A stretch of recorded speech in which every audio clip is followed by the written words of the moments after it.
தோழர்கள் அனைவருக்கும் இனிய மாலை வணக்கம். கொஞ்சம் நீண்ட நாட்களுக்கு பிறகு மீண்டும் தோழர்களை சந்திப்பதில் மிக மகிழ்ச்சி அடைகிறேன். இது மார்க்சிய சிந்தனை மையத்தின் மார்ச் மாதம் முதல் அமர்வு. கொஞ்சம் நீண்ட நாட்கள் தான் கேப் விழுந்துருச்சுன்னு நினைக்கிறேன். அதுக்கு காரணங்கள் தோழர் இல்லாததும் ஒரு காரணம் தான்.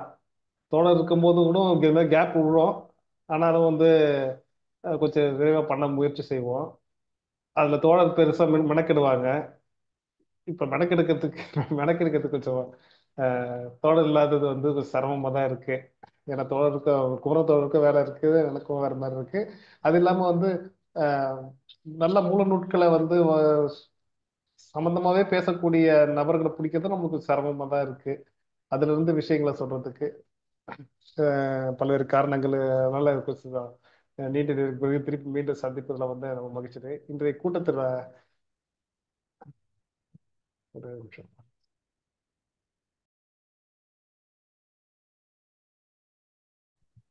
இன்றைய தலைப்பு இந்திய சுதந்திர போராட்டம், வர்க்க பார்வை, சர்வதேச முதலாளித்துவத்தின் பங்கு. தலைப்பில் பேச இருப்பது நமது மார்க்சிய சிந்தனை மையத்தின் மூத்த தோழர் M.C. குமரன் அவர்கள். தோழர் நம்ம மார்க்சிய சிந்தனை மையத்தின் நிறுவனர்கள்ல ஒருத்தர். தோழரை பற்றி விரிவா சொல்லணுன்ற அவசியம் இந்த கூட்டத்துல நிறைய பேருக்கு எல்லாருக்குமே தெரிஞ்சவங்களா இருக்கிறதுனால அவசியம் இல்லை அப்படின்னு நினைக்கிறேன். வேற யாராவது மற்றபடி தோழர் பேச ஆரம்பிக்கிறேன். நன்றி தோழர். நன்றி தோழர். தோழர்கள் அனைவருக்கும் வணக்கம். இன்னைக்கு மார்க்சிய சிந்தனை மையத்தின் கூட்டம் 2 மாசம் கேப் இருந்துச்சு.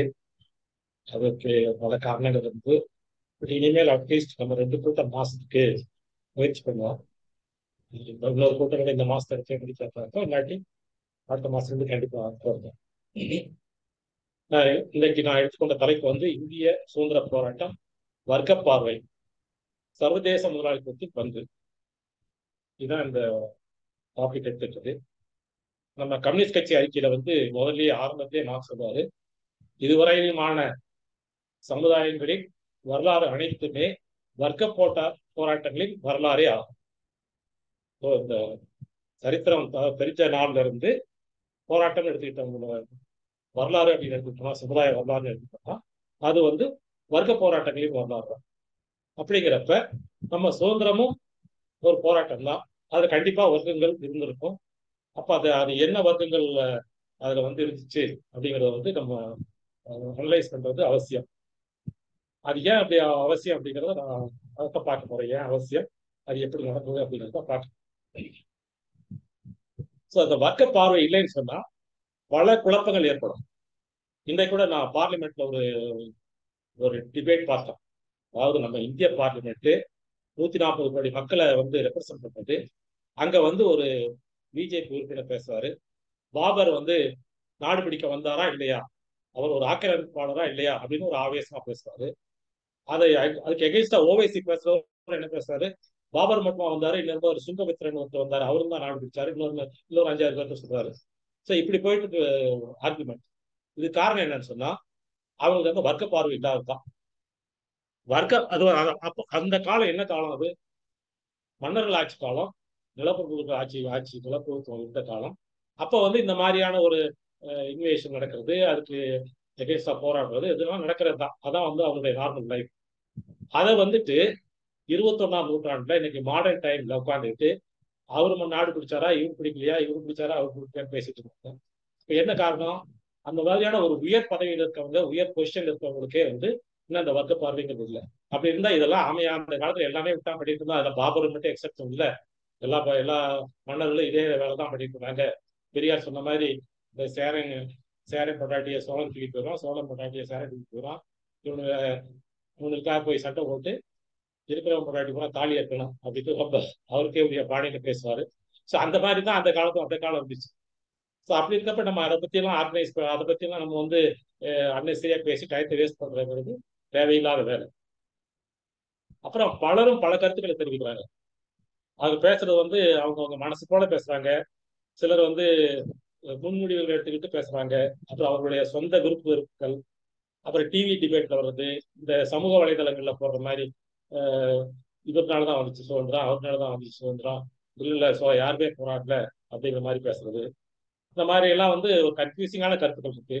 அப்ப அதை தெளிவுபடணும்னு சொன்னா நம்ம கண்டிப்பா அந்த எந்த வர்க்கங்கள் போராடிச்சு அப்படிங்கிறத வந்து நம்ம தெரிஞ்சுக்கணும். அது முதல்ல அட்லீஸ்ட் அது ஒரு வர்க்க பார்வை இருக்கு, வர்க்கங்கள் போராடிச்சு அப்படிங்கிறத புரிஞ்சுக்கிட்டோம்னா தான் அப்புறம் எந்த வர்க்கங்கள்ங்கிற அனலைசிஸ் போவோம். அதுல ஒரு சில தவறுகள் நடந்தாலும் அதை பின்னாடி வந்து நம்ம கரெக்ட் பண்ணிக்கலாம்.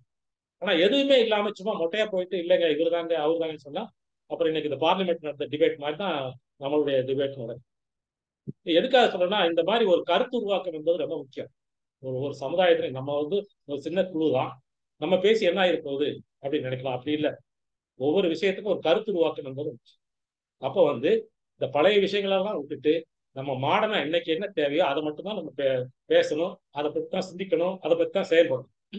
இல்லாட்டி ஏகப்பட்ட டயத்தை நம்ம நேஷனல் லெவலில் வேஸ்ட் பண்ண வேண்டியது. அப்புறம் அவங்க பேசுறதெல்லாம் ஏதாவது ஒரு வர்க்க நலனை சார்ந்திருக்கான்னு சொன்னா அப்படி கூட தெரியல. தொழிலாளியா இருப்பாரு, அவர் வந்து இதுக்காக ஏதாவது நிலப்புறத்துக்கு சப்போர்ட் பண்ணி பேசிட்டு இருப்பாரு. அப்ப இது காரணம் என்ன? அவங்களுடைய அந்த போதாமை தான், மார்க்சியத்தை சரியா புரிஞ்சுக்காத ஒரு விஷயம்.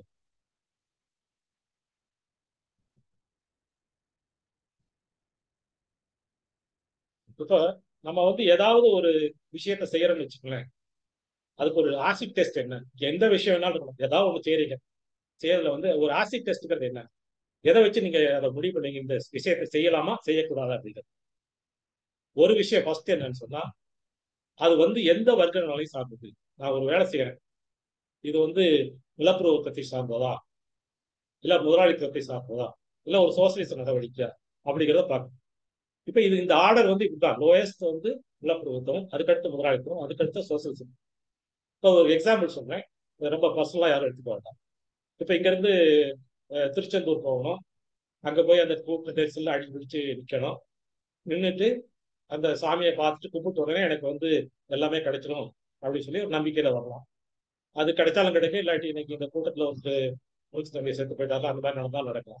எப்படி இருந்தாலும் அந்த மாதிரி ஒரு செயல் செய்யறோம்னு வச்சுக்கோங்க, நீங்க செய்யுங்க, தாராளம் நான் செய்யுங்க. ஆனால் அது என்ன நடவடிக்கை? அது நிலப்பரவத்துக்கான ஒரு மனோநிலை. நீங்க வந்து ஓகே இன்னைக்கு வந்து ஒரு மார்க் சொன்ன மாதிரி ஆன்மா இல்லாத உலகில் ஒரு ஆன்மா வேணும் அப்படின்னு சொன்னா கூட நீங்க அதுக்கு பல வழிகள் இருக்கு. முதலாளித்துவத்திலேயே வந்து அதுக்கு பல வழிகள் இருக்கு. நீங்க ஆன்மீகத்தில் ஈடுபடுறதுக்கே வந்து அதோட ரிஃபைன்டு ஃபார்ம்ல நிறைய விஷயங்கள் இருக்கு. அப்படி இருக்கும்போது அந்த பழைய காலத்துப்படியே போயிட்டு இந்த மாதிரிலாம் அடிபடணுமா அப்படிங்கிறத வந்து யோசிக்கணும். அப்புறம் ரெண்டாவது வந்து நாம் செய்யக்கூடிய செயல், இது வந்து பொதுவான செய்யக்கூடிய செயல் வந்து நமக்கும் நமது சந்ததியினருக்கும் பயனுள்ளதாக இருக்குமா அப்படின்னு பார்க்கணும். அப்ப நமக்கு சந்ததியினருக்கும் பயனுள்ளதாக இருக்கணும்னு சொன்னா அப்ப என்ன, டோட்டலி அது செல்ஃபிஷா இருக்கணுமா, ரொம்ப சுயநலமா இருக்கணுமா, இப்ப வேற பொதுநல விஷயங்களுக்கே பாடுபடக்கூடாதா அப்படின்னு சொன்னா அப்படி இல்லை. ஏனென்றால் நம்ம வந்து இந்த சமுதாயத்துல நவீன சமுதாயத்துல வந்து நம்முடைய சொந்த நலன் என்பது அனை அனைத்து அடுத்தவருடைய அனைவருடைய நலனை சார்ந்துதான் இருக்கு. அடுத்தவர் நல்லா இல்ல, அவன் பக்கத்து வீட்டுக்காரர் நல்லா இல்ல, அவர் பிரச்சனையில் இருக்காரு, அல்ல அவர் ரொம்ப புகழா இருக்காரு அப்படின்னா நான் ரிச்சா இருக்குன்னு வச்சுக்கேன், நான் நிம்மதியா இருக்க முடியாது. அது என்னைக்குமே டேஞ்சர் தான். அதனால வந்து எல்லாருடைய நலனும் வந்து நம்மளுடைய தொடர்புடையது. அதனால இந்த ரெண்டு விஷயம் தான் வந்து ஒரு பொதுப்படையா சொல்லுவாங்க. அப்புறம் இந்த தலைப்பு எடுத்துக்கொண்டது காரணம் என்னன்னா வர்க்க ரீதியில் புரிதல் அவசியம், அதை முதல்ல சொல்லிட்டான். அப்புறம் நேரு வந்து அவருடைய சுயசரிதையில் எழுதியிருக்கார். என்ன எழுதியிருக்காருன்னா, இந்த வெள்ளைக்காரங்க வந்து நாட்டை பிடிச்சிட்டாங்க, இவங்க காலனிய முதலாளிகள், அவங்க வந்து இங்க இருந்து நிலப்பரப்புகளை வந்து தோக்கடிச்சு நாட்டை பிடிச்சு கேப்சர் பண்ணிட்டாங்க. அதனால வந்து எப்பவுமே இந்த காலனிய முதலாளித்துவம்னா அது ஒரு முதலாளித்துவம், நிலப்பரப்புத்தோட அட்வான்ஸ் ஆனது, அதனால அவங்க வின் பண்ணிட்டாங்க. ஆனா நாங்க வந்து தேசிய முதலாளிகள், நாங்க இந்த காலனிய முதலாளிகளை விரட்டி அடிப்போம் அப்படின்னு சொல்லி 1920 வாக்கிலேயே அவர் பேசினார். அவருக்கு வந்து அந்த வர்க்க பார்வைங்கிறது ரொம்ப கரெக்டா இருந்துச்சு. அது சரியா தவறா அல்லது தேசிய போராளிகள் விரட்டினாங்களா விரட்டி அப்படிங்கிறது அடுத்த பாயிண்ட். பட் அந்த வர்க்க பார்வை இருந்ததுனாலதான் அவர் வந்து இந்த அளவுக்கு இந்த நாட்டை ஒரு பிளான் பண்ணி கொண்டுட்டு போறோம். ஸோ அந்த முதல்ல வந்து அந்த போராட்டம் என்பது காலனிய முதலாளிகளுக்கும் நிலப்பிரபுக்களுக்கும் நடந்தது. அதுல வெற்றி யார் பெற்றிருந்தாங்க? காலனிய முதலாளிகள் பெற்றாங்க. அடுத்தது காலனிய முதலாளிகளுக்கும் தேசிய முதலாளிகளுக்குமான போராட்டம். அதுல யார் வெற்றி பெற்றது? தேசிய முதலாளிகள். ஆனா அது அவங்க மட்டும்தான் இருந்தாங்களா அப்படின்னா அப்படி இல்லை. அதான் அதனாலதான் நம்ம இந்த டாப் கேட். அப்புறம் இவங்க இல்லாம வேற வர்க்கங்கள் ஏதாவது இருந்தாங்க சொன்னா எல்லா வர்க்கமும் இருந்தாங்க. அதையும் வந்து இந்த பார்ப்போம் எந்தெந்த வர்க்கங்கள் ஈடுபட்டாங்க அப்படின்னு. இப்போ முதலே சொன்ன மாதிரி நம்ம சுதந்திரம் யார் வாங்கி கொடுத்தாங்க? காந்தி நேரு வாங்கி கொடுத்தாங்க? இல்ல சுபாஷ் சந்திர போஸ் வந்து போராடினதுனால தான் சுதந்திரம் வந்துச்சு அப்படின்னு ஒரு குரூப். அப்புறம் இன்னொரு குரூப் வந்து இல்ல அதெல்லாம் கிடையாது, அவங்க பிரிட்டிஷர்ஸ் வந்து வீக் ஆயிட்டாங்க அதனால விட்டு போயிட்டாங்க அப்படின்னு சொல்றது ஒரு சொல்றாங்க. இதெல்லாம் உண்மையா அப்படின்னு பார்த்தோம்னா அதுல வேற சில ஃபேக்டர்ஸ் இருக்கு. அது என்னன்னா, இப்ப மலேசியா, இலங்கை, இன்னும் பல நாடுகளுக்கு வந்து ஏறத்தாலும் அதே பீரியட், இந்த ஸ்பேன் ஆஃப் ஒரு 10 இயர்ஸ்க்குள்ள எல்லா நாடுகளும் சுதந்திரம் ஆயிடுச்சு. அப்ப அது எப்படி நடந்துச்சு? அப்ப அங்க யார் போராடினாங்க? ஒவ்வொரு இடத்துலயும் ஒரு தேசிய முதலாளிகள் வந்து எழுச்சி பெற்று போராடினாங்களா? அப்படி பார்த்தா சில நாடுகள்ல போராடிட்டாங்க. இப்ப வியட்நாம்ல போராடினாங்க, சில இந்த அல்ஜீரியா அந்த மாதிரி அந்த நார்த் ஆப்பிரிக்க நாடுகள்ல சிலர் போராடினாங்க. பட் இந்த அளவுக்கு பெரிய போராட்டம் இல்லை. வியட்நாம் வந்து ஒரு பெரிய போராட்டம், மற்ற நாடுகள்லாம் அவ்வளவு பெரிய போராட்டம் இல்லை. பட் அவங்கள வந்து தேசிய முதலாளிகள் அப்படி சொல்ல முடியுமான்னா அதுவும் சந்தேகம். இந்திய அளவுக்கு அந்த வளர்ந்த தேசிய முதலாளிகள் இங்க இல்லை. இந்திய முதலாளிகள் இந்த முதலாளிகள் சொல்லலாம், அவங்க அந்த அளவுக்கு தேசிய வளர்ந்தவங்க இல்லை. அப்ப அவங்களுக்கு எப்படி சுதந்திரம் கிடைச்சது? அப்ப பிரிட்டிஷர்ஸ் வீக் ஆயிட்டாங்க அப்படின்னு சொன்னா உண்மையாவே அந்த அளவுக்கு வீக் ஆயிட்டாங்களா அவங்கள்ட்ட போற அளவுக்கு அப்படிங்கிறது அது கேள்விக்குதான். அப்ப இந்த சுதந்திரத்துக்கு ஆதரவான வர்க்கங்கள் எது? சுதந்திரம் வாங்கணும் அப்படிங்கிறதுக்கு. இந்த சுதந்திரம் கொடுக்க மாட்டேன் அதுக்கு எதிரான வர்க்கங்கள் எது அப்படின்னு சொன்னோம்னா அதுல வந்து நம்ம மார்க்ஸுடைய 2 உபவிதிகள் அல்லது வகை இனங்கள் அப்படின்னு சொல்லுவோம். தோழர் சிவலிங்கம் அவருக்கு தான் ரொம்ப சிறப்பா எடுப்பாரு. காரணமும் விளைவும், பணியானது பொதுவானது சிறப்பானது குருவான உள்ளடக்கம் அப்படிங்கிறது அது தனியாகவே ஒரு கிளாஸ் வச்சிருக்காரு. அதை பத்தி ஒரு கிளாஸ் 2-3 கிளாஸ் வச்சிருக்கோம். நான் இந்த தலைப்பை யோசிச்சுட்டு எழுதும்போது கூட பல முறை வந்து நம்ம தோழர் சிவலிங்கத்தை நினைவுறுத்த வேண்டியது. ஏன்னா இது வந்த சந்தேகங்கள் அல்லது நான் இது வரைக்கும் இது பண்ணியிருக்கிறேன் அப்படிங்கிறதெல்லாம் அவர்கிட்ட கேட்டுட்டு கன்ஃபார்ம் பண்ணியிருந்தா எனக்கு ஒரு ரொம்ப திருப்தியா இருந்திருக்கும். இப்ப பல விஷயங்கள் வந்து கொஞ்சம் சந்தேகமா இருக்கு, சரி அதை ப்ரெசென்ட் பண்ணி பார்ப்போம் அப்படிங்கிற மாதிரி இருக்குது. அப்புறம் அவர் கொடுக்கக்கூடிய அந்த ஊக்கம் இருக்கு பாத்தீங்களா, ஒரு ஒரு அளவுக்கு நம்ம இந்த மாதிரி பண்ணிட்டோம்னா அப்படியே ஊர்ச்சி போயிடுவாரு. அதாவது நம்ம சொல்லவே முடியாது, எப்படி குமரன் எப்படி பண்ணீங்க, அதெல்லாம் எங்க கிடைச்சதுன்னு நம்ம வந்து அந்த அளவுக்கு அதை ஊக்குவிப்பாரு. அதெல்லாம் நம்ம மிஸ்டேக் என்ன பண்றது. அப்புறம் இப்ப காரணமும் விளைவும். இப்ப இதுல பார்த்தோம்னா காரணமும் விளைவு இல்லை, காரணங்களும் விளைவு. எல்லாம் பல காரணங்கள் இருந்துச்சு. அதனுடைய விளைவு என்னன்னா சுதந்திரம் என்கின்ற ஒரு விளைவு. அது காரணம் வந்து தேசிய இந்திய முதலாளிகள், பாட்டாளிகள், வேற வேற வர்க்கங்கள் சேர்ந்து போராடினாங்க. அப்புறம் அடுத்தது வந்து என்ன, தனியானது பொதுவானது சிறப்பானது. தனியானதுன்னா என்ன? தனி லீடர்ஸ் போராடினாங்க, தனி மனிதர்கள் போராடினாங்க. நேரு போராடினாரு, காந்தி போராடினாரு, சுபாஷ் சந்திர போஸ் போராடினாரு, அதனாலதான் சுதந்திரம் வந்துச்சு அப்படின்னு சொல்லி அது தனியா சொல்றது அது சரியான கருத்து கிடையாது. அதே மாதிரி பொதுவானது எடுத்துக்கிட்டா பொதுவா இல்லைங்க, எல்லாருமே போராடினாங்க, மொத்தமா இந்தியாவே போராடிச்சு அதனாலதான் சுதந்திரம் பெற்றோம் அப்படின்னு சொன்னா அதுவும் சரியில்லை. ஏன்னா அந்த சுதந்திரத்துக்கு எதிராக இந்த சுதந்திர போராட்டத்தை ஒடுக்குனது யாருன்னு சொன்னா மெஜாரிட்டி இந்தியன்ஸ் தான். மெஜாரிட்டி இல்லை, எல்லாமே இந்தியன்ஸ் தான். அப்படி இருக்கப்ப நம்ம வந்து அந்த சிறப்பானது அப்படிங்கிறத அத லெனின் வந்து பல இடங்கள்ல சொல்லுவார், சிறப்பான என்பது வந்து உண்மையாவே சிறப்பானது. ஏன்னா அதுதான் அதை நீங்க பிரிச்சு பார்த்தீங்கன்னு சொன்னாதான் வந்து அங்க எந்தெந்த போர்சஸ் ஆக்ட் பண்ணுச்சு அப்படிங்கிறத தெளிவா புரிஞ்சுக்க முடியும். ஸோ அப்படிங்கிறப்ப சிறப்பானதுங்கிறத வந்து எந்தெந்த வர்க்கங்கள் எப்படி அணி சேர்ந்துச்சு, அந்த வர்க்கங்களாக அணி சேர்ந்தாங்க. அந்த அணி சேர்ந்ததுல வந்து ஒரு வர்க்கத்தினுடைய அணி சேர்க்கை, ஒரு வர்க்கம் இல்ல பல வர்க்கங்கள் ஒன்னா சேர்ந்த ஒரு அணி, அந்த அணி வந்து சுதந்திரத்துக்கு ஆதரவாக, அதாவது சுதந்திரம் வேண்டும் என்று போராடுது. இன்னொரு அணி சேர்க்கை அதுக்கு எகென்ஸ்டா போராடுச்சு. ஸோ இதான் வந்து ரொம்ப முக்கியம். ஸோ இந்த சிறப்பானது அப்படிங்கிறத நம்ம எடுத்துக்கணும். அப்புறம் நான் வந்து இதை பத்தி ஒரு டீட்டெயில்டா அனலைஸ் பண்ணணும் அப்படின்னு தான் நினைச்சிருந்தேன். இன்னைக்கு சில இருக்கிற கருத்துக்களை வச்சு ப்ரெசென்ட் பண்றேன். தோழருடைய ஃபீட்பேக் கிடைச்சதுன்னா இன்னும் நான் சில முடிவுகளை எடுத்துட்டு இன்னும் இதை விட டீட்டெயிலாக கூட இன்னொரு நாளுக்கு பேசலாம். ஆனா இன்னைக்கு பேசுறதுக்கே வந்து 1 மணி நேரத்துக்கு மேல கண்டென்ட் இருக்கிறதுனால சரி பேசி பிடிச்சிருவோம், நம்ம அந்த கடைசி வரைக்கும் வெயிட் பண்ண வேண்டாம் அப்படின்னு சொல்லி நினைச்சுதான் இன்னைக்கு ஆரம்பிச்சிட்டோம்.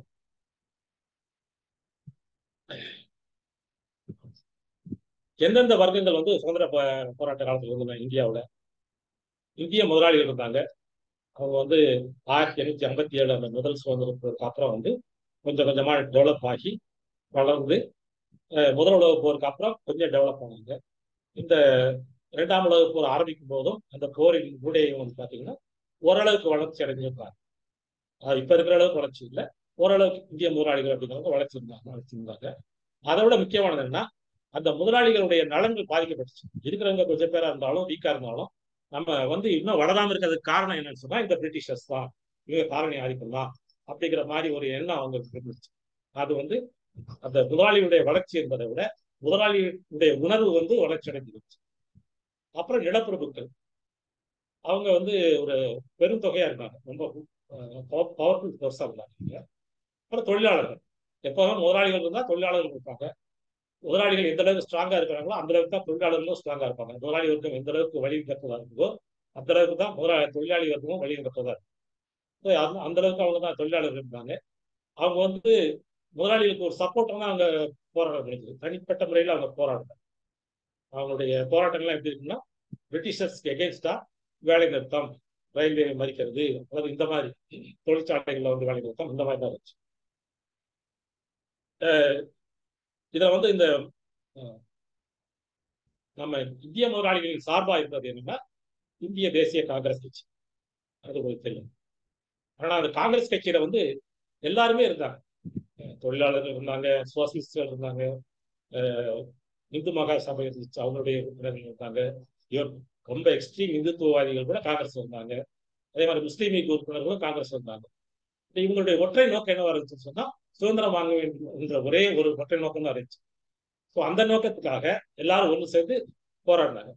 பட் போராடினாலும் தலைமை யார் எடுத்துக்கிட்டதுன்னா காங்கிரஸ் கட்சி. அதனுடைய கேரக்டர் எப்படின்னு பார்த்தா அது ஒரு முதலாளித்துவ கேரக்டர் தான் காங்கிரஸ் கட்சி. அப்ப இவங்களுக்கு எகென்ஸ்டா இருந்தது யாரு? காலனி முதலாளி. அவருக்கு தலைமை தாங்கிறது யாரு? இங்கிலாந்து. அந்த பிரிட்டிஷ் காலனி முதலாளிகள் தான் வந்து அந்த சுதந்திரத்துக்கு எதிராக இருந்தாங்க. இவங்களுக்கு சப்போர்ட்டா இருந்தது யாரு? நிலப்பிரபுக்கள். நிலப்பிரபுக்கள் வந்து சுதந்திரம் வேணும்னு வேண்டாம்னு சொல்லி அவங்க நேரடியா போராட்டம். அவங்க வந்து இந்த காலனி முதலாளிகளுக்கு சப்போர்ட்டா தான் வந்து போராட்டம் இருந்தாங்க. அது வந்து அந்த பிரின்ஸ்லி ஸ்டேட் அப்படின்னு அழைக்கப்பட்ட மன்னர்கள் இந்த குரூப், அது ஒரு பெரிய குரூப் அவங்க இருக்காங்க. அவங்க தான் வந்து இந்த பிரிட்டிஷர்ஸ்க்கு சப்போர்ட், அது சுதந்திரம் கொடுக்கக்கூடாது, அதாவது பிரிட்டிஷர்ஸ் என்னென்ன சொல்றாங்களோ அதுக்கு பூரா அப்படியே சொல்லக்கூடிய குரூப்பா தெரிஞ்சு. இந்த மன்னர்களுடைய நேரடி ஆட்சி, இந்த பிரின்ஸ்லி ஸ்டேட், இந்த நேரடி ஆட்சி பகுதியில் பார்த்தீங்கன்னா அந்த சுதந்திரம் வேணும் அப்படிங்கிற உணர்வு மக்களிடையே வந்து இல்லைன்னே சொல்லலாம். அந்த அளவுக்கு மிகவும் மிக குறைவா இருந்துச்சு. எக்ஸப்ட் ஒரு சில பிரின்ஸ்லி ஸ்டேட், அவங்களும் அதுவும் எப்படி இருக்குன்னா அவங்களாம் அந்த பார்டர் ஏரியா, இப்போ மெட்ராஸ் பிரசிடென்சி இருக்குன்னு சொன்னா மெட்ராஸ் பிரசிடென்சி பார்டர்ல இருக்கக்கூடிய கொச்சின் அந்த மாதிரி சில ஏரியாக்கள்ல வேணா அவங்களுக்கு அந்த உணர்வு இருந்துச்சு. மற்றபடி வந்து அவங்களுடைய பிரச்சனைகளே வேற. பிரிட்டிஷ் சுதந்திரம் வாங்கணும் அப்படிங்கிற பிரச்சனை இல்லை, அவங்க பிரச்சனை, அவங்க பிரச்சனையே வேற மாதிரி இருந்துச்சு.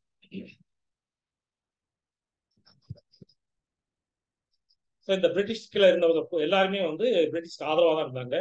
அவங்க ஆதரவாக இருந்தது மட்டும் இல்லை, பிரிட்டிஷ்க்கு வேண்டிய படைகளை திரட்டி அவங்களுடைய போர்கள் மற்ற இதுகளெல்லாம் வந்து ஆதரவு கொடுத்தாங்க.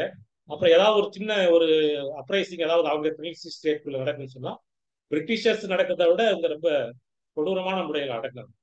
நீங்க பிரிட்டிஷ் இந்தியா நேரடி ஆட்சியில் இருந்த பகுதியில் பார்த்தீங்கன்னா நீங்க வந்து சில தர்ணா செய்ய முடியும், ஹர்த்தால் செய்ய முடியும், உண்ணாவிரதம் செய்ய முடியும், காந்தி இதெல்லாம் செஞ்சுட்டு இருக்காரு. ஆனா அதே வந்து நீங்க அவங்க மன்னருடைய ஆட்சிக்குள்ள போனீங்கன்னு சொன்னா ரொம்ப அது கொடூரமா இருக்கு.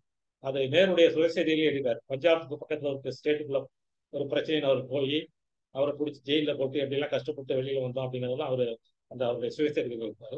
ஸோ அவங்களுடைய அடக்குமுறை என்பது மிகவும் கொடூரமாகும். ஸோ கம்யூனிஸ்டுகள் வந்து அவங்க இந்த சுதந்திர போராட்டத்தில் பங்கேற்றிருந்தாலும் அவங்களுடைய எய்ம் எல்லாம் வந்து தொழிலாளர்கள் நலனை முன்னிறுத்ததான் இருந்துச்சு. ஸோ அப்பயே தொழிற்சங்கங்கள் அமைத்து கூலிகளுக்கு மற்ற வேலை கண்டிஷன்ஸ் இதுக்கு போராடுறது இந்த வேலையெல்லாம் செஞ்சுட்டு இருக்காங்க. ஆனாலும் அவங்க வந்து இந்த காங்கிரஸ் கட்சியோட சேர்ந்து ஒன்றுபட்டு தான் அந்த சுதந்திர போராட்டத்துக்காக பாடுபட்டாங்க. இப்ப இந்த மாதிரி அவங்க எல்லாம் ஒன்றா சேர்ந்து போராடும் போது சுதந்திரம் கிடைக்கும் அப்படிங்கிற ஒரு நம்பிக்கை வந்து அந்த சுதந்திரத்துக்கு நெருக்கமா வந்த உடனே எல்லாருமே வந்து அவங்களுடைய சொந்த நலன்களை பார்த்து பிரிஞ்சுக்கிட்டு அப்புறம் இவங்களுக்குள்ளேயே ஒரு தனித்தனியாக ஒரு மோதி கொள்ற போக்கு நடந்துச்சு.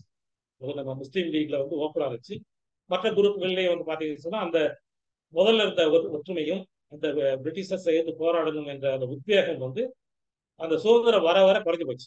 ஏன்னா இப்ப கிடைக்க போகுது அப்படிங்கிறப்ப இந்த கிடைக்கக்கூடியதுல நம்முடைய பங்கு என்ன, நம்ம அதை எப்படி உபயோகப்படுத்திக்க முடியும், நம்மளுடைய நலன்களை எப்படி காப்பாற்றிக்கிறது அப்படிங்கிற பிரச்சனை அவங்களுக்கு வந்ததுனால வந்து அங்க அந்த ஒற்றுமை வந்து குறைஞ்சிருச்சு.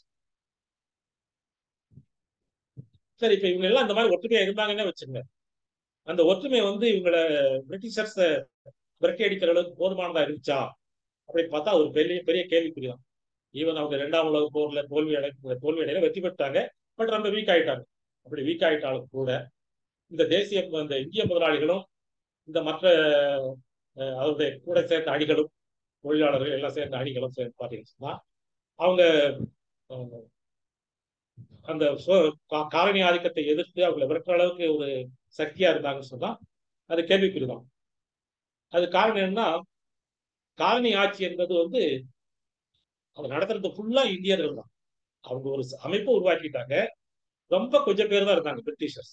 1,00,000 பேர் கம்மியான பேர் தான் வந்து மேக்சிமம் இந்தியாவில் மேக்சிமம் இருந்தது. படை வீரர்கள் எல்லாத்தையும் சேர்த்தாரு 1,00,000 பேர் கம்மியா தான் இந்தியாவில் இருக்காங்க மேக்சிமம். அப்புறம் அது குறைஞ்சி அது கம்மியாக தான் இருந்துச்சு மற்ற டைம் எல்லாம். அப்படி இருக்கிறப்ப இவங்க வந்து ஒரு சரியான முதலாளித்துவம், ஒரு காலனி முதலாளித்துவம் வந்து எந்த மாதிரியான ஒரு ஆட்சி முறையும் அமைப்பு முறையும் உருவாக்க முடியுமோ அந்த மாதிரியா ஒரு ஸ்ட்ராங்கா உருவாக்கி வச்சிருந்தாங்க. அதுதான் வந்து இங்க இருக்கக்கூடிய சுதந்திர போராட்ட வீரர்களையும் மற்றவர்களையும் வந்து அடக்கி ஒழிச்ச ஒழிய இப்ப நேரடியா வந்து ஒரு பிரிட்டிஷர் வந்து ஒருத்தர் அடிச்சுட்டாரோ கொண்டாரோ இல்லை, ஆர்டர் வேணா அவர் கொடுத்துருப்பாரு.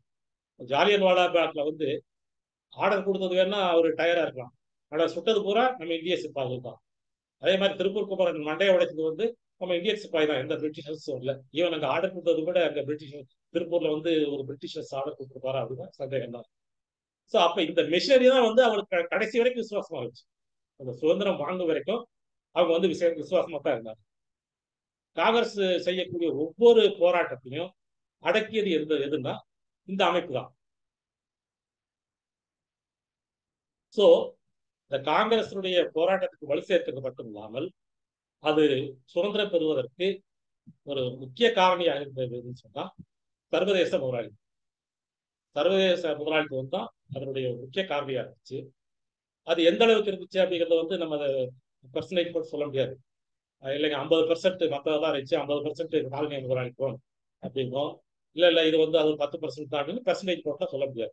ஆனால் அதனுடைய பங்கு என்பது ஒரு பெரும் பங்கா இருந்துச்சு. அது எப்படிங்கிறது தான் நம்ம இந்த முக்கியமான டாபிக். ஏன்னா இந்த வர்க்க சேர்க்கை வர்க்க போராட்டம் என்பதெல்லாம் வந்து பலரும் பேசிட்டாங்க முதல்லயே. நான் இன்னைக்கு எடுத்துக்கிட்டு பேசுறது என்னன்னா இந்த சர்வதேச முதலாளித்துவம்ங்கிறது எப்படி அதோட ஆக்ட் பண்ணுச்சு அப்படிங்கிறத நம்ம பேச போறோம். இந்த சர்வதேச முதலாளித்துவத்துக்கு தலைமை தாங்கியது யாருன்னா அமெரிக்கா. பின்னாடி வந்து அதோட சேர்ந்துக்கிட்டது சோவியத் யூனியன். ஸோ இவங்க அமெரிக்கா தான் வந்து தலைமை தாங்கிச்சு. ஸோ சர்வதேச முதலாளித்துவத்துக்கு என்னன்னா இந்த காலனி ஒழிப்பு என்பது அது ரொம்ப ரொம்ப முக்கியமானது. மொத்த முதலாளித்துவ வளர்ச்சிக்கே வந்து இந்த காலனித்துவம் அப்படிங்கிறது வந்து ஒரு தடைக்கல் ஆயிடுச்சு. இந்த நிலைமறுப்பு அப்படின்னு சொல்லுவாங்கல்ல, அந்த ஒரு கட்டம் வரைக்கும் பாதுகாப்பா இருந்ததே வந்து அது தடைக்கல் ஆயிடும். ஸோ முதல்ல இந்த காலனிய முதலாளித்துவம் என்பது இந்தியாவில் ஒரு முதலாளித்துவம் வருவதற்கும் வளர்ச்சி அடைவதற்கும் வேரூன்றுவதற்கும் காரணமா இருந்தது. பட் அதுவே வந்து ஒரு ஸ்டேஜ்ல ஒரு தடைக்கல் ஆயிடுச்சு. அப்படின்னா அதை உடைச்சுதான் ஆகணும். அதை வந்து இந்த சர்வதேச முதலாளித்துவம் உணர்ந்த பின்னாடி ஸோ இனிமேல் வந்து இந்த காலனி முதலாளித்துவம் உதவாது, வளர்ச்சிக்கு உதவாது அப்படின்னு சொல்லிட்டு அவங்க ஸ்டெப் இன் பண்றாங்க. ஸோ இதுதான் வந்து முதலாளித்துவ கட்டத்தினுடைய அடுத்த கட்ட வளர்ச்சிக்கு எடுத்து செல்ல முடியும். இதனுடைய வெளிப்பாடு வந்து பல விதமா வந்திருக்கு. இந்த சர்வதேச முதலாளித்துவ வெளிப்பாடு இதனுடைய ஆரம்ப வெளிப்பாடு என்பது 1823 வந்து மன்ரோ டாக்ட்ரைன் அப்படின்னு சொல்லுவாங்க. மன்ரோவுடைய சட்டம் அப்படின்னு வச்சுக்கோங்க. அது வந்து அமெரிக்காவில் மன்றோ அப்படிங்கிறவர் வந்து ஒரு சட்டம் போட்டார். என்னன்னா இந்த மாதிரி அமெரிக்காவுக்குள்ள, அதாவது தென் அமெரிக்கா வட அமெரிக்கா அந்த கான்டினென்ட்டுக்குள்ள வந்து யூரோப்பியன் பவர்ஸ் வந்து இன்டர்ஃபியர் பண்ணக்கூடாது. இங்க வந்து நீங்க புதுசா ஒரு காலனிகளை உருவாக்குறதோ அல்லது இங்க இருக்கக்கூடிய நீங்க நாடுகளை வந்து இன்ஃபுளுயன்ஸ் பண்றதோ இல்ல இந்த இருக்கிற நாடுகளை வந்து நீங்க காலனியா இல்லாட்டி கூட வேற வகையில கண்ட்ரோல் பண்றதோ கூடாது. எங்களை வந்து தனியா விட்டுருங்க அப்படின்னு சொல்லிட்டு அவர் சொன்னாங்க. அதனுடைய அமெரிக்க நலன் தான் அதுல அதிகமா இருந்தாலும் கூட அது வந்து ஒரு ஒரு முதற்கட்ட எதிர்ப்பு அப்படின்னு சொல்லலாம். ஆனா அது வந்து அது ஒரு பவர்ஃபுல்லா இருக்கிற ஏன்னா 1823 வந்த முன்னாடி 1850 தான் வந்து அதை ஒரு மண்டோ டிராப்டிங்னு வெளியிட்டாரு. அது முன்னாடி பேச்சுவார்த்தை தான் இருந்துச்சு. பட் அதையும் பெருசா மதிக்கல. பட் அதுவே வந்து 20ஆம் நூற்றாண்டுகளின் ஆரம்ப காலங்களில் வந்து அமெரிக்கா வலிமை பெற்று அவங்களுக்கு வேண்டிய ஆர்மி இதெல்லாம் ஸ்ட்ராங்கான பின்னாடி இந்த வந்து ரொம்ப சீரியஸா இம்போஸ் பண்ண ஆரம்பிச்சு.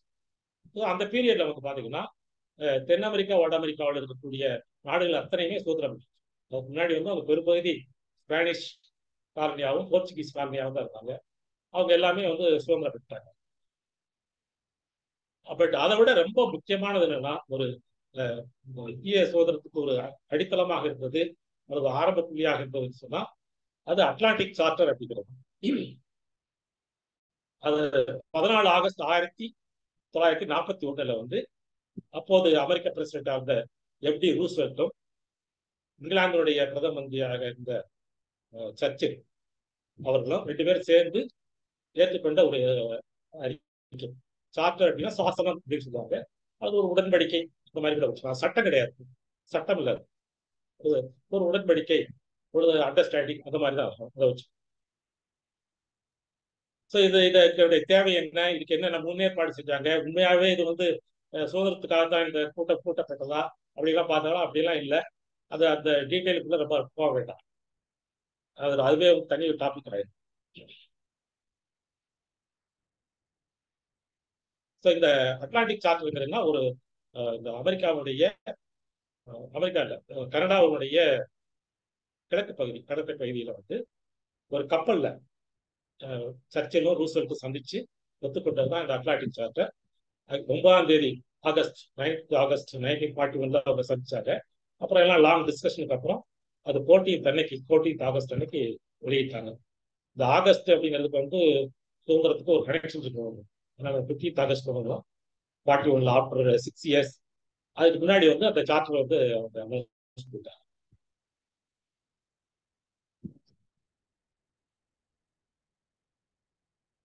ஸோ அப்ப இவங்க சந்திச்ச போது அப்ப நிலைமை என்ன அப்படின்னு பார்த்தோம்னா ஜெர்மன் வந்து ஐரோப்பா முழுவதையும் வெற்றி கொண்டுருச்சு. ஆகஸ்ட் 41 வந்து ஜெர்மனி ஐரோப்பிய நாடுகள் அத்தனையும் சூப்பர் பவர் இருந்த பிரான்ஸ், மற்ற நாடுகள் போலந்து, செக்கோஸ்லோவேக்கியா, கிரீஸ், அத்தனை நாடுகள், நெதர்லாந்து, நார்வே, அத்தனை நாடுகளும் அவங்களுடைய கண்ட்ரோல்ல வந்துச்சு. பின்லாந்து, ஸ்வீடன்லாம் அவங்க காக்க பண்ணாட்டி கூட அதுவும் அவங்களுடைய கண்ட்ரோல்ல தான் இருக்கும். அவங்க கண்ட்ரோல்ல வந்துருச்சு. ஸோ கான்டினென்டல் யூரோப்ல வந்து வேற யாருக்கும் எந்த பவர் கிடையாது. ஒன்லி ஹிட்லர் தான் கண்ட்ரோல். அப்புறம் சோவியத் யூனியன் மேல வந்து அந்த ஜூன் மாசம் தான் படையெடுத்து, அதாவது 41 ஜூன்ல தான் படையெடுத்து அவங்க மாஸ்கோவை நோக்கி போயிட்டு இருக்காங்க. ஆல்மோஸ்ட் பாதி தூரம் போயிட்டாங்க. இந்த சார்ட்டர் நடக்கும்போது நேரத்தால பாதி தூரம் போயிட்டாங்க. அப்ப எல்லா நாடுகளுடைய ஒரு எண்ணம் என்னன்னு சொன்னா இன்னும் சில வாரங்கள்ல வந்து சில வாரங்கள்லயோ ஒவ்வொரு மாதங்கள்லயோ வந்து இந்த மாஸ்கோவை பிடிச்சிருவாங்க, சோவியத் யூனியன் வீழ்ந்துரும் அப்படிங்கிற மாதிரியான ஒரு எண்ணம் தான் அப்ப இருந்துச்சு. அந்த சோவியத் யூனியன் படையெடுத்ததுன்னா இதுவரைக்கும் வரலாறு காணாத படையெடுப்பு, வரலாற்றிலே இதுவரைக்கும் நடந்திருக்காத அளவுக்கான ஒரு பெரும் படை, பெரிய ஏரியா, பெரும் அளவுக்கான வீழ்ச்சியாக நடந்தது வந்து அந்த படையெடுப்பு. ஆபரேஷன் பார்பரோஷன் சொல்லுவாங்க, அந்த படையெடுப்பு தான்.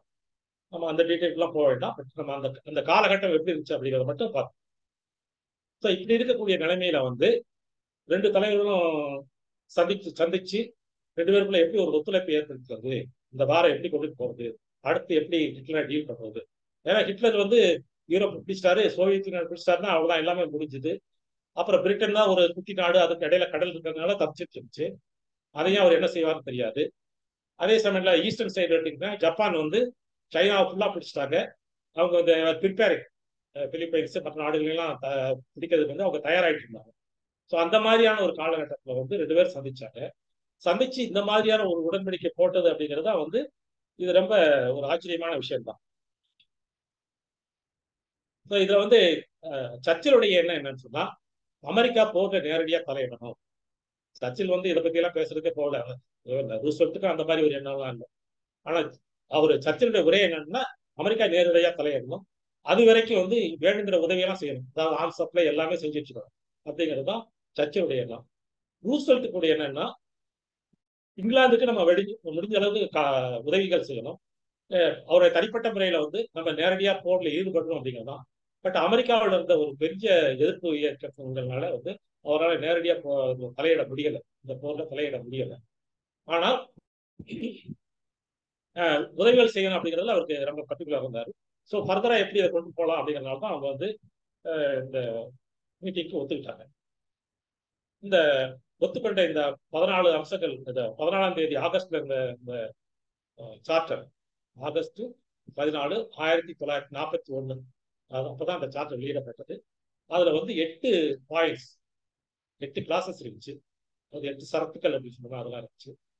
ஆனா அதுல வந்து நம்ம எல்லா சரத்துக்களும் நமக்கு ரொம்ப முக்கியம் இல்லை. ஆனா முக்கியம்னா நம்ம படிச்சு தெரிஞ்சுக்கணும், அதுல சந்தேகம் இல்லை. எல்லாமே இந்த சுதந்திரம், மற்றபடி இந்த போரை வந்து எப்படி முடிவு கொண்டு போறது, எப்படி சமாதானத்தை உருவாக்குறது அப்படிங்கிறது தான். அது அத்தனையும் நம்ம பார்த்துட்டு அதுக்கப்புறம் டைம் ஆயிடும், அது தேவையில்லை. ஸோ முக்கியமா என்னன்னா, இந்த போரின் முடிவுல வந்து எப்படி நம்ம இந்த உலகத்தை கட்டமைக்கிறது அப்படிங்கிறதா. எப்படி இந்த முடிவுக்கு வந்தாங்க அவங்க? இவ்வளவு ஒரு மோசமான நிலைமை இருக்கு, போர் அப்படி ஒரு முடிஞ்சாலும் அது ஹிட்லருக்கு ஒரு ஆதரவா தான் முடியும். அப்ப போய் இவங்க இடத்த டெவலப் பண்ண முடியும் அப்படின்னு சொல்லி பார்த்தா, ரூஸ்வெல்ட் எண்ணம் அப்படி இல்லை. ரூஸ்வெல்ட் எண்ணம் எப்படி இருந்துச்சுன்னா, அமெரிக்கா வந்து நம்ம முன்னாடியோ அல்லது இப்பவோ அல்லது காலம் கழித்தோ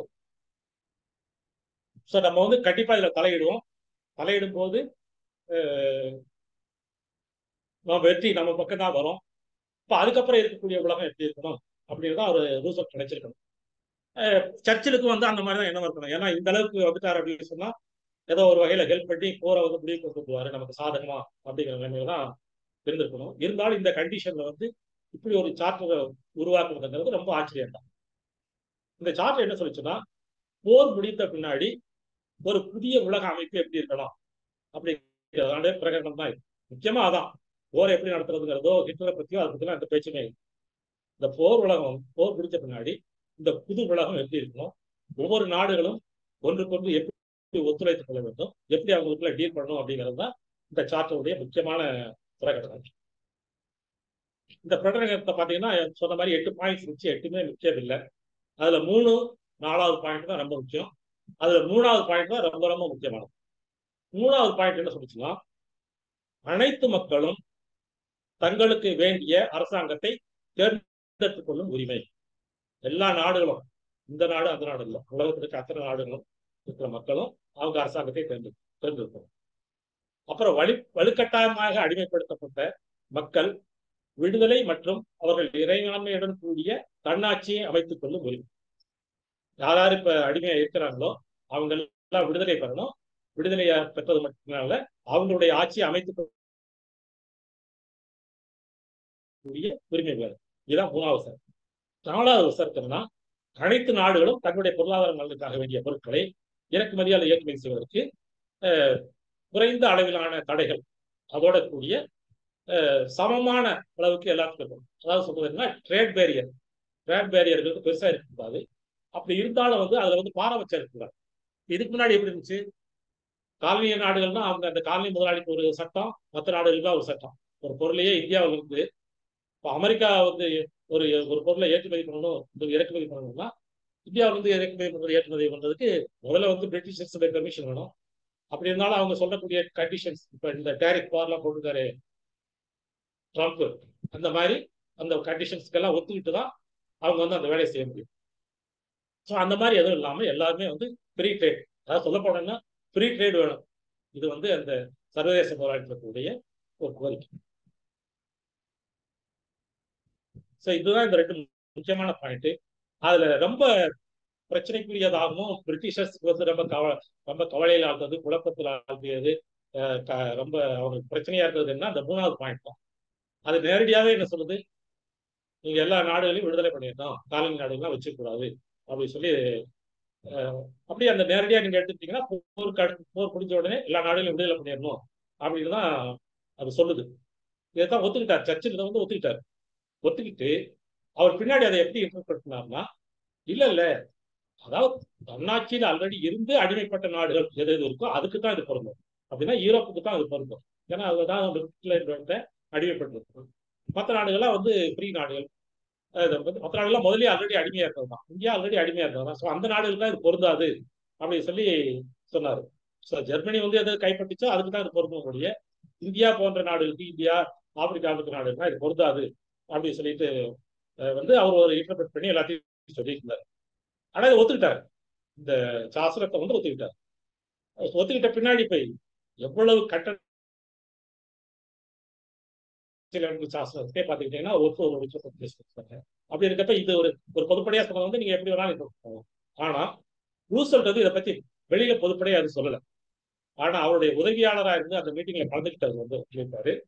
இல்ல இது ஒரு ரூசல்ட் வந்து இது ஒரு பொதுப்படையா சொல்ல முடிய, பட் அவருடைய எண்ணம் வந்து இது எல்லா நாடுகளுக்கும் பொருந்தும் அப்படிங்கிறதுதான். எல்லா நாடுகளும் வந்து போருக்கு அப்புறம் சுதந்திரம் பெறணும் அப்படிங்கிறதான் அது வந்து உண்மை. அதை அவர் வந்து வெளிப்படையா சொல்லல. ஏன் சொல்லிருக்கா, இங்கிலாந்து வந்து ஒரு கஷ்டமான காலத்துல இருக்கு. ஏன்னா அடுத்து என்ன நடக்க போகுமோ, ஹிட்லர் எந்த நேரம் வந்து என்ன பண்ணுவாரு அப்படிங்கிற அளவுக்கு ரொம்ப மோசமான நிலைமையில் இருக்கிறப்ப திரும்பவும் ஏன் அவங்களுக்கு ஒரு தொந்தரவு கொடுக்கணும் அப்படின்னு கூட நினைச்சிருக்கலாம். நினைச்சிட்டு அடிஷனல் பேர்டு வேண்டாம் அப்படின்னு நினைச்சிட்டு அவர் இருந்திருக்கலாம். ஆனா அவருடைய உண்மையான நோக்கம் என்பது எல்லா நாடுகளும் சுதந்திரம் பெறணும் அப்படிங்கிற. இந்த இந்த சாசனத்தை வந்து இவங்க 2 பேர் தான் முதல்ல ஒத்துக்கிட்டாங்க. ஆனா ஒத்துக்கிட்ட உடனேயே சில நாடுகள் உடனே ஒத்துக்கிட்டாங்க. சில நாடுகள் வந்து இந்த டிசம்பர் மாசம் 1941 பேர்ல் ஹார்பர்ல ஜப்பான் அட்டாக் பண்ண பின்னாடி 20க்கு மேற்பட்ட நாடுகள் வந்து இந்த சாசனத்தை ஒத்துக்கிட்டாங்க. ஈவன் சோவியத் யூனியன் கூட இந்த சாசனத்தை ஒத்துக்கிச்சு. அதுல முக்கியமானது யாருன்னா பிரான்ஸ், நெதர்லாந்து போன்ற அந்த காலனிய பவர் இருக்காங்க இல்லையா, அவங்க பல காலனி நாடுகள் பிடிச்சி வச்சிருந்தாங்க. அந்த அரசாங்கமும் ஒத்துக்கிச்சு. அந்த அரசாங்கத்துடைய பியூட்டி என்ன, அரசாங்கம் மட்டும் தான் அடிச்சு, நாடு கிடையாது அரசாங்கம். ஏன்னா அந்த அவங்களுடைய நாடு ஃபுல்லா ஹிட்லர் கண்ட்ரோல்ல போயிடுச்சு. இவங்க கவர்மெண்ட் இன் எக்ஸைல்னு சொல்லிட்டு எல்லாம் லண்டன்ல வந்து உட்காந்துட்டு அந்த அரசாங்கத்தை நடத்திட்டு இருந்தாங்க. அந்த அரசாங்கங்களும் ஒத்துக்கிட்டாங்க, இந்த மாதிரி நாங்க வந்து போருக்கு அப்புறம் இந்த சரத்துக்களை எல்லாம் ஏற்றுக்கணும். அவங்களும் எப்படி இன்டர்பிரட் பண்ணாங்க இது அப்படிங்கிறது நமக்கு தெரியாது. பட் நடந்தது என்னமோ சுதந்திரம் எல்லாத்துக்கும் கிடைச்சிச்சு. காந்தி அவர்களும் வந்து இந்த உடனே ரூஸ்வெல்ட்டுக்கு ஒரு கடிதம் எழுதிட்டார். நீங்க வந்து இந்த மாதிரி சொல்லல, இதை வந்து நீங்க இந்தியாவுக்கு இதனால சுதந்திரம் கிடைக்கணும் அப்படின்னு சொல்லி அவர் காந்தி அவர்களும் பேசிட்டாரு. ஆனா அதுக்கு ரூஸ்வெல்ட் வந்து எந்த பதிலும் வரல. ஏன்னா ரூஸ்வெல்ட் வந்து அந்த மாதிரியான கண்டிஷன் இல்லை. ஒரு ஒரு போர், பெரும் போர் நடந்துட்டு இருக்கு, அது 2 பக்கமும் நடக்குது. அப்படிங்கிறப்ப அதுல கான்சென்ட்ரேட் பண்ண முடியல. இதுல வந்து அவர் பெரிய கான்சென்ட்ரேட் பண்ணல. இந்த சாசனம் வந்து வந்து 1 வருஷத்துக்கு அப்புறம் 8 ஆகஸ்ட் 1942 வந்து குவிட் இந்தியா மூவ்மெண்ட், வெள்ளையனே வெளியேறு அப்படிங்கிற மூவ்மெண்ட் வந்து காந்தி இந்தியாவில் ஆரம்பிச்சிட்டாரு.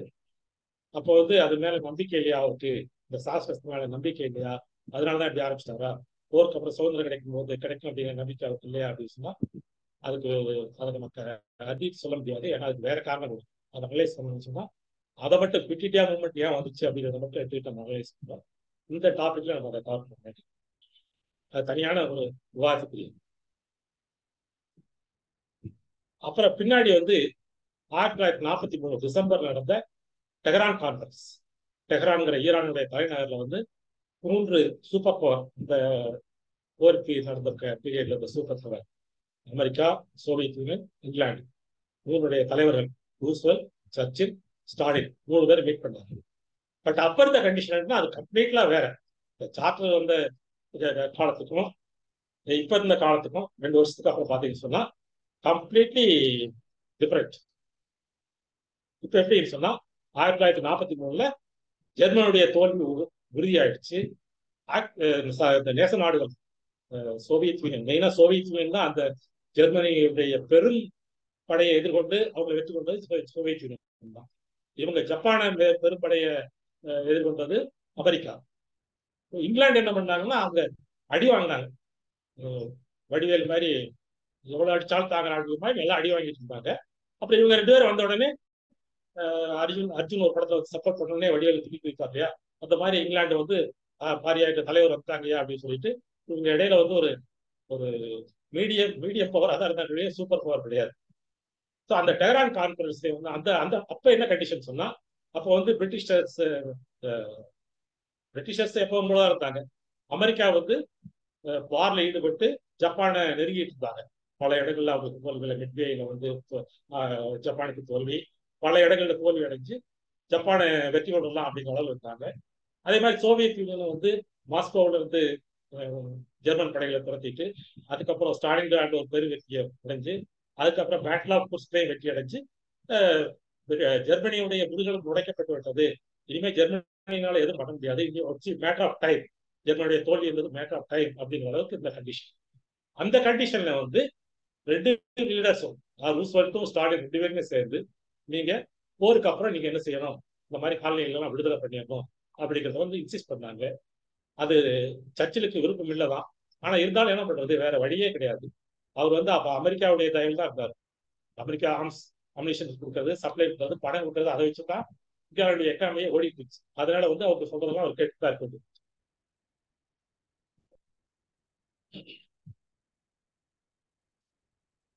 ஸோ இந்த காலனியுடைய விடுதலைக்கு ஒரு அடித்தளமாகவும் முதல் கட்டமாகவும் இருந்ததும், ஐக்கிய நாடுகள் சபை பின்னாடி உருவாக போறதுக்கான காரணமாக இருந்ததுமான இந்த சார்ட்டர், இந்த அட்லாண்டிக் சார்ட்டர் வந்து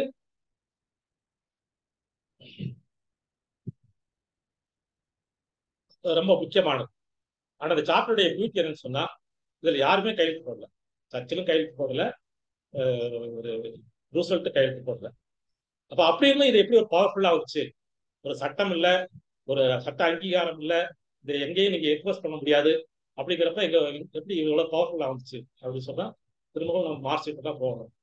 மார்க்சியம் என்ன சொல்லுது, ஒவ்வொரு நிகழ்வுக்கு காரணம் வந்து அங்க இருக்க அரசியல் பொருளாதார காரணிகள் தானே ஒழிய சட்டம் மட்டும் இல்ல. சட்டம்ங்கிறது என்னன்னா, அதை வந்து கொஞ்சம் முன்னெடுத்து போறதுக்கு தான் உதவும் ஒழிய சட்டத்தை போட்டு நீங்க எதையும் மாத்திர முடியாது. அதே சமயத்துல சட்டம் போடாம இருந்துட்டு நீங்க வரக்கூடிய மாற்றத்தை தடுத்துட முடியாது அப்படிங்கிறத மார்க்சியம். அப்புறம் இந்த 1945க்கு அப்புறம் இந்த நமக்கு பிரச்சனைகள் வந்துச்சு, இந்தியா பாகிஸ்தானை பிரிக்கணும் அப்படிங்கிறதெல்லாம் வரும்போது எப்போதுமே அமெரிக்கா வந்து காங்கிரஸுடைய சைடுல தான் இருந்தாங்க. பாகிஸ்தான் பிரிஞ்சு போகக்கூடாது அப்படின்னு தான் இருந்தாங்க. அப்புறம் பாகிஸ்தான் பிரிவினைன்னு வந்த பின்னாடி கூட நீங்க ஃபர்தரா எதையும் பிரிச்சிடக்கூடாது இந்தியா, சில பேர் கேட்டுட்டு இருந்தாங்க தனித்தனியா. ஈவன் வங்காளத்துல கேட்டுட்டு இருந்தாங்க, இங்க திராவிட நாடு கோரிக்கைங்கிறது இருந்துச்சு. அப்புறம் பஞ்சாப்லயும் அங்க ஒரு நேஷனல் மூவ்மெண்ட் இருந்துச்சு, அவங்க எல்லாம் தனித்தனியா கேட்டு இருந்தாங்க, நாகாஸ் அவங்க எல்லாம். பட் அப்படியெல்லாம் இருக்கக்கூடாது, இந்தியா ஒரே ஒரு நாடா இருக்கணும் அப்படின்னு சொல்லி காங்கிரஸ் என்ன வழி இருந்துச்சோ அதுக்கு எல்லாமே வந்து அமெரிக்காவும் சப்போர்ட் ஆச்சு. ஏன்னா அமெரிக்காவை பொறுத்த வரைக்கும் காங்கிரஸ் தான் வந்து ஒரு அடுத்த கட்ட வளர்ச்சிக்கு எடுத்து செல்லக்கூடியது இந்தியாவை. அவங்கதான் வந்து இந்த முதலாளித்துவத்துக்கு கரெக்டான ஆட்களா இருப்பாங்க அப்படின்னு சொன்னாங்க. ஈவன் பிரிட்டனுக்கு வந்து வேற மாதிரி ஐடியா இருந்துச்சு. ஏன்னா நேரு வந்து சோசியலிஸ்ட், அவர் ரஷ்யா பக்கம் போயிடுவாரு அப்படி இருந்தா கூட இவங்க கேரக்டர் வைஸ் இது ஒரு முதலாளித்துவ கேரக்டர் உள்ள சொசைட்டி, இவங்க கட்சி, இவங்க தான் கரெக்டா இருப்பாங்க அப்படிங்கிற எண்ணம் வந்து ஆரம்பத்திலிருந்தே அமெரிக்காவுக்கு வந்துச்சு. ஸோ நம்ம இந்த மாதிரியான பல போஸ்ட் ஆக்ஷன்னால உலக போர் முடிந்த பின்னாடி 2 வருஷத்துக்கு அப்புறமா 1947 ஆகஸ்ட்ல நம்ம சுதந்திரம் பெற்றோம்.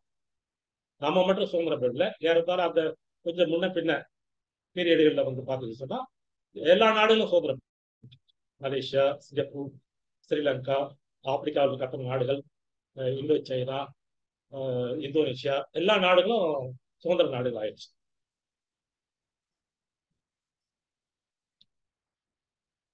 அப்படிங்கிறப்ப இந்த இந்த முடிவை நம்ம எப்படி எட்ட முடியுது? இந்தியா மட்டும் சுதந்திரம் வாங்கிச்சுன்னா சரி, இந்தியா இருக்கிறவங்க போராடி வாங்கிட்டாங்கன்னு சொல்லலாம்.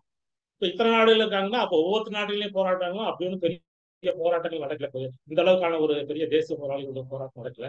நடந்த போராட்டங்கள்லாம் கொஞ்சம் சின்ன சின்னதாக தான் இருந்துச்சு. அப்படி இருக்கப்ப எப்படி விளங்கிக்கிறது அப்படின்னு சொல்லி இந்த விடுமுறை எப்படி சொல்றது அப்படின்னு சொன்னா, இந்த சுதந்திரம் வந்து கிடைக்கிறதுக்கு வந்து முக்கிய முதலாளிகள் மட்டும் காரணம் இல்லை அப்படிங்கிறத நான் புரிஞ்சுக்கணும். அதுக்கு முன்னாடி இது என்ன சுதந்திரம், எந்த மாதிரியான சுதந்திரம் அப்படிங்கிறது நம்ம தெரியும். நேரு வந்து அவருடைய சுயசரிதையில் இருக்காரு, 3 விதமான சுதந்திரம் இருக்கு. ஒண்ணு வந்து அரசியல் சுதந்திரம், அதான் நம்ம பிரிட்டிஷர்ஸ் போவாங்க. 2வது சமூக விடுதலை, சோசியல் இண்டிபெண்டன்ஸ், அது கிடைக்கல. மூணாவது பொருளாதார சுதந்திரம், பொருளாதார விடுதலை, அதுவும் கிடைக்கல. 47 நம்ம வாங்குறது வந்து அரசியல் சுதந்திரம் மட்டும்தான். அது நேரு அப்ப அவரு 1920 என்ன எழுதியிருப்பாருன்னா, இந்த மாதிரி 3 வகையான சுதந்திரம் இருக்கு. நம்ம என்ன பண்ணிட்டு இருக்கிறோம், எல்லாருமே அரசியல் சுதந்திரம் ஒன்றை பத்தி மட்டும் தான் பேசிட்டு இருக்கோம், அதுக்காக தான் போராடிட்டு இருக்கோம். சமுதாய விடுதலை பத்தி, சுதந்திரத்தை பத்தி ஏதோ கொஞ்சம் கொஞ்சம் பேசுறோம். ஆனா ரொம்ப முக்கியமான பொருளாதார விடுதலை பத்தி நம்ம பேசுறதே இல்லை அப்படின்னு சொல்லி அவர் சொல்லியிருந்தாரு. சுதந்திரத்துக்கு அப்புறமும் அது வந்து உண்மைதான். அதுக்கப்புறம் அதை பெருசா பேசல. இப்பதான் நம்ம கொஞ்சம் கொஞ்சமா பேச ஆரம்பிச்சிட்டோம். சமூக விடுதலை பத்தி ரொம்பவே பேச ஆரம்பிச்சிட்டோம். பொருளாதார விடுதலை பத்தி ரொம்ப பேசிட்டோம். ஸோ இப்ப இதனுடைய முடிவு என்னன்னு சொன்னா, எப்படி இதை முடிக்கலாம்னு சொன்னா, நம்ம சுதந்திர போராட்டத்துக்கு நம்முடைய இந்திய முதலாளிகள், இந்திய பாட்டாளிகள் மற்றும் இங்க இருக்கக்கூடிய வர்க்கங்கள் எல்லாம் போராடிகளோடு சேர்த்து ஒரு முக்கியமான பங்காற்றியது சர்வதேச முதலாளித்துவம். அதாவது சர்வதேச முதலாளிகள், அவருடைய நலன்கள் அப்படிங்கிறதுதான் இதனுடைய கன்க்ளூஷன். தோழர்களே, இதோடு நான் முடித்துக் கொள்கிறேன். தோழர்களுக்கு வேற கேள்விகள், சந்தேகங்கள் இருந்தா கேட்கணும். வேற கேள்விகள், சரி வேற தோழர். ஏதாவது விளக்கங்கள், சந்தேகங்கள்? ஆமா தோழர், அட்மிட் பண்ண முடியல, இப்பதான் பண்ண முடியுது. சிறப்பா இருந்தது தோழர். தோழர், இங்க வந்து இந்தியாவில் வந்து என்னென்ன மாதிரியான வர்க்கங்கள் சொல்லும் போது வந்து முதலாளி வர்க்கம், பாட்டாளி வர்க்கம் சொன்னீங்க, அப்புறம் நிலப்பிரபுத்துவ வர்க்கம், குடியான வர்க்கம், இந்த மாதிரியான வர்க்கங்கள் இருந்ததா? ஆமா, இருந்துச்சு தோழர். நிலப்பிரபுக்கள் இருக்காங்க. அஹ், நிலப்பிரபுத்துவ வர்க்கங்கள் வந்து அவங்க பிரிட்டிஷர்ஸ்க்கு ஆதரவா இருப்பாங்க. பெரும்போது எதிரான வர்க்கங்கள் இருந்துச்சு, கொஞ்சம் கொஞ்சம் பேர் இருந்தாங்க நிலப்பிரபுக்கள் பாதிக்கப்பட்டவங்க. பட் அவங்க மைனாரிட்டி தான். அந்த மன்னர்கள் பூரா அவங்க ஆட்சி பண்ணது எல்லாமே நிலப்பிரபுத்துவ முறையில ஆட்சி பண்ணிட்டு இருந்தாங்க. அங்க சில லேசா முதலாளித்துவம் சொல்லிட்டு இருந்தா கூட பேசிக்கா அவங்க நிலப்பிரபுத்துவ ஆட்சி முறை தான் அங்க. ஸோ அவங்க எல்லாமே பிரிட்டிஷர்ஸ்க்கு சப்போர்ட் பண்ணாங்க. ஒரு மன்னர் கூட அந்த 550 பேர் இருந்தாங்க. எந்த சமஸ்தானமும் பிரிட்டிஷ் எகென்ஸ்டா கிடையாது. சரிங்க தோழர். என்னோட கேள்வி என்னன்னா, எப்படி வந்து ஒரு பிரிட்டிஷ் முதலாளித்துவம் வந்து இங்க இருக்கிற ஃபர்ஸ்ட் காலகட்டத்தில் வந்து இங்க இருக்கிற நிலப்பிரபுத்துவத்தை தான் அழிச்சது. அது காலி பண்ணிவிட்டு அந்த இடத்துல தன்னோட முதலாளித்துவ உறவுகளை வந்து நீடிச்சது. திருப்பி எப்படி அதை வந்து ஆஹ், அதோட ஐக்கியம் பண்ணிக்கிச்சு? அது அதாவது பிரிட்டிஷர்ஸ் வந்து அவங்க கிளவரா ஆக்ட் பண்ணாங்க. ஏன்னா அவங்களுடைய நம்பர்ஸ் ரொம்ப கம்மி. நான் சொன்னேன் இல்லைங்களா, 1,00,000 கம்மியான பேர் தான் மேக்சிமமே இருந்தாங்க. அப்படி இருக்கப்ப இவ்வளவு பெரிய நாட்டை அவங்களால தனியா ஆட்சி பண்ண முடியாது. அப்ப நேரடியா எவ்வளவு பகுதியை பிடிக்க முடியுமோ பிடிச்சிட்டாங்க. பிடிச்ச பின்னாடி நீங்க ஒரு பெரிய லேண்ட் லார்ட்னு வச்சுக்கலேன். அவர் ஒரு 1000 ஏக்கர் வச்சிருக்காருன்னா 1000 ஏக்கரை அவர் நேரடியா பார்க்க முடியாது. அவர் ஒரு 100 ஏக்கர் 200 ஏக்கர் பார்த்து மிச்சத்தெல்லாம் அவங்க கிட்ட பிரிச்சு கொடுத்து குத்தகை வாங்கிக்குவார் இல்லைங்களா. அதே மாதிரி இந்த மன்னர்களை எல்லாம் அவங்ககிட்ட விட்டுட்டு, நீ ஏதோ ஒன்று ஆட்சி பண்ணிக்க, எனக்கு வருஷம் வருஷம் எவ்வளவு கட்ட வேண்டியதை கட்டிடு அப்படின்னு சொல்லிட்டு. இப்போ காலனி ப்ராப்ளமே அதான். காலனி முதலாளிகளுடைய பிரச்சனை என்னன்னு சொன்னா, அவங்க வந்து வளர்ச்சி அடையாது, அதுக்கு மேல வளர்ச்சி அடைய முடியாது. ஏன்னா அவங்க வந்து இந்தியாவில இருந்து எவ்வளவு சுரண்டி அவங்க நாட்டுக்கு கொண்டு போக முடியுமோ காலனி, அவங்க சொந்த நாட்டுக்கு, அதான் காலனிய முதலாளித்துவத்துடைய முக்கிய நோக்கம். இந்தியாவை டெவலப் பண்ணுங்கிறது இல்லை. ஸோ இங்க யாரு எப்படி இருந்தா என்ன, உங்க வளர்ச்சி அடைந்தா இருந்தா அடையாம இருந்தா என்ன. அதனால அந்த நிலப்பரப்புகளை எல்லாம் அப்படியே விட்டாங்க, மன்னர்களையும் அப்படியே விட்டாங்க. ஆனா சில மன்னர்கள் வந்து நல்லா டெவலப் ஆனாங்க. எஜுகேஷன் இன்ஸ்டிடியூஷன்ஸ், டேம் கட்டினது, சில ஃபேக்டரிஸ் பண்ணது அதெல்லாம் பண்ணாங்க. பட் பை அண்ட் லார்ஜ் வந்து அவங்களுடைய கேரக்டர் எதுனா ஃபியூடல் கேரக்டர்.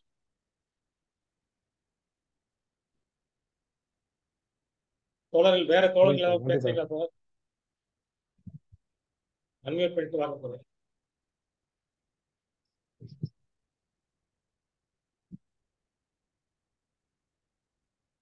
இல்ல ஒரு கருத்து சொல்லுங்க, இந்த மாதிரி பேசிருக்கலாம் இல்ல வேற மாதிரி பேசிருக்கலாம் இல்ல கருத்து சொல்லுங்க.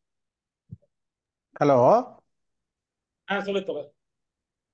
தோழர், வணக்கம் தோழர். நான் வந்து ஒரு ஒரு 2லேருந்து ஒரு 3 ஒரு 5 நிமிஷத்துக்குள்ள என்னுடைய கருத்தை சொல்ல முயற்சி பண்ணுறேன் தோழர், உங்களுடைய சொல்லுங்க கருத்தோட தோழர், டைம் சேர்த்து. இருக்கு.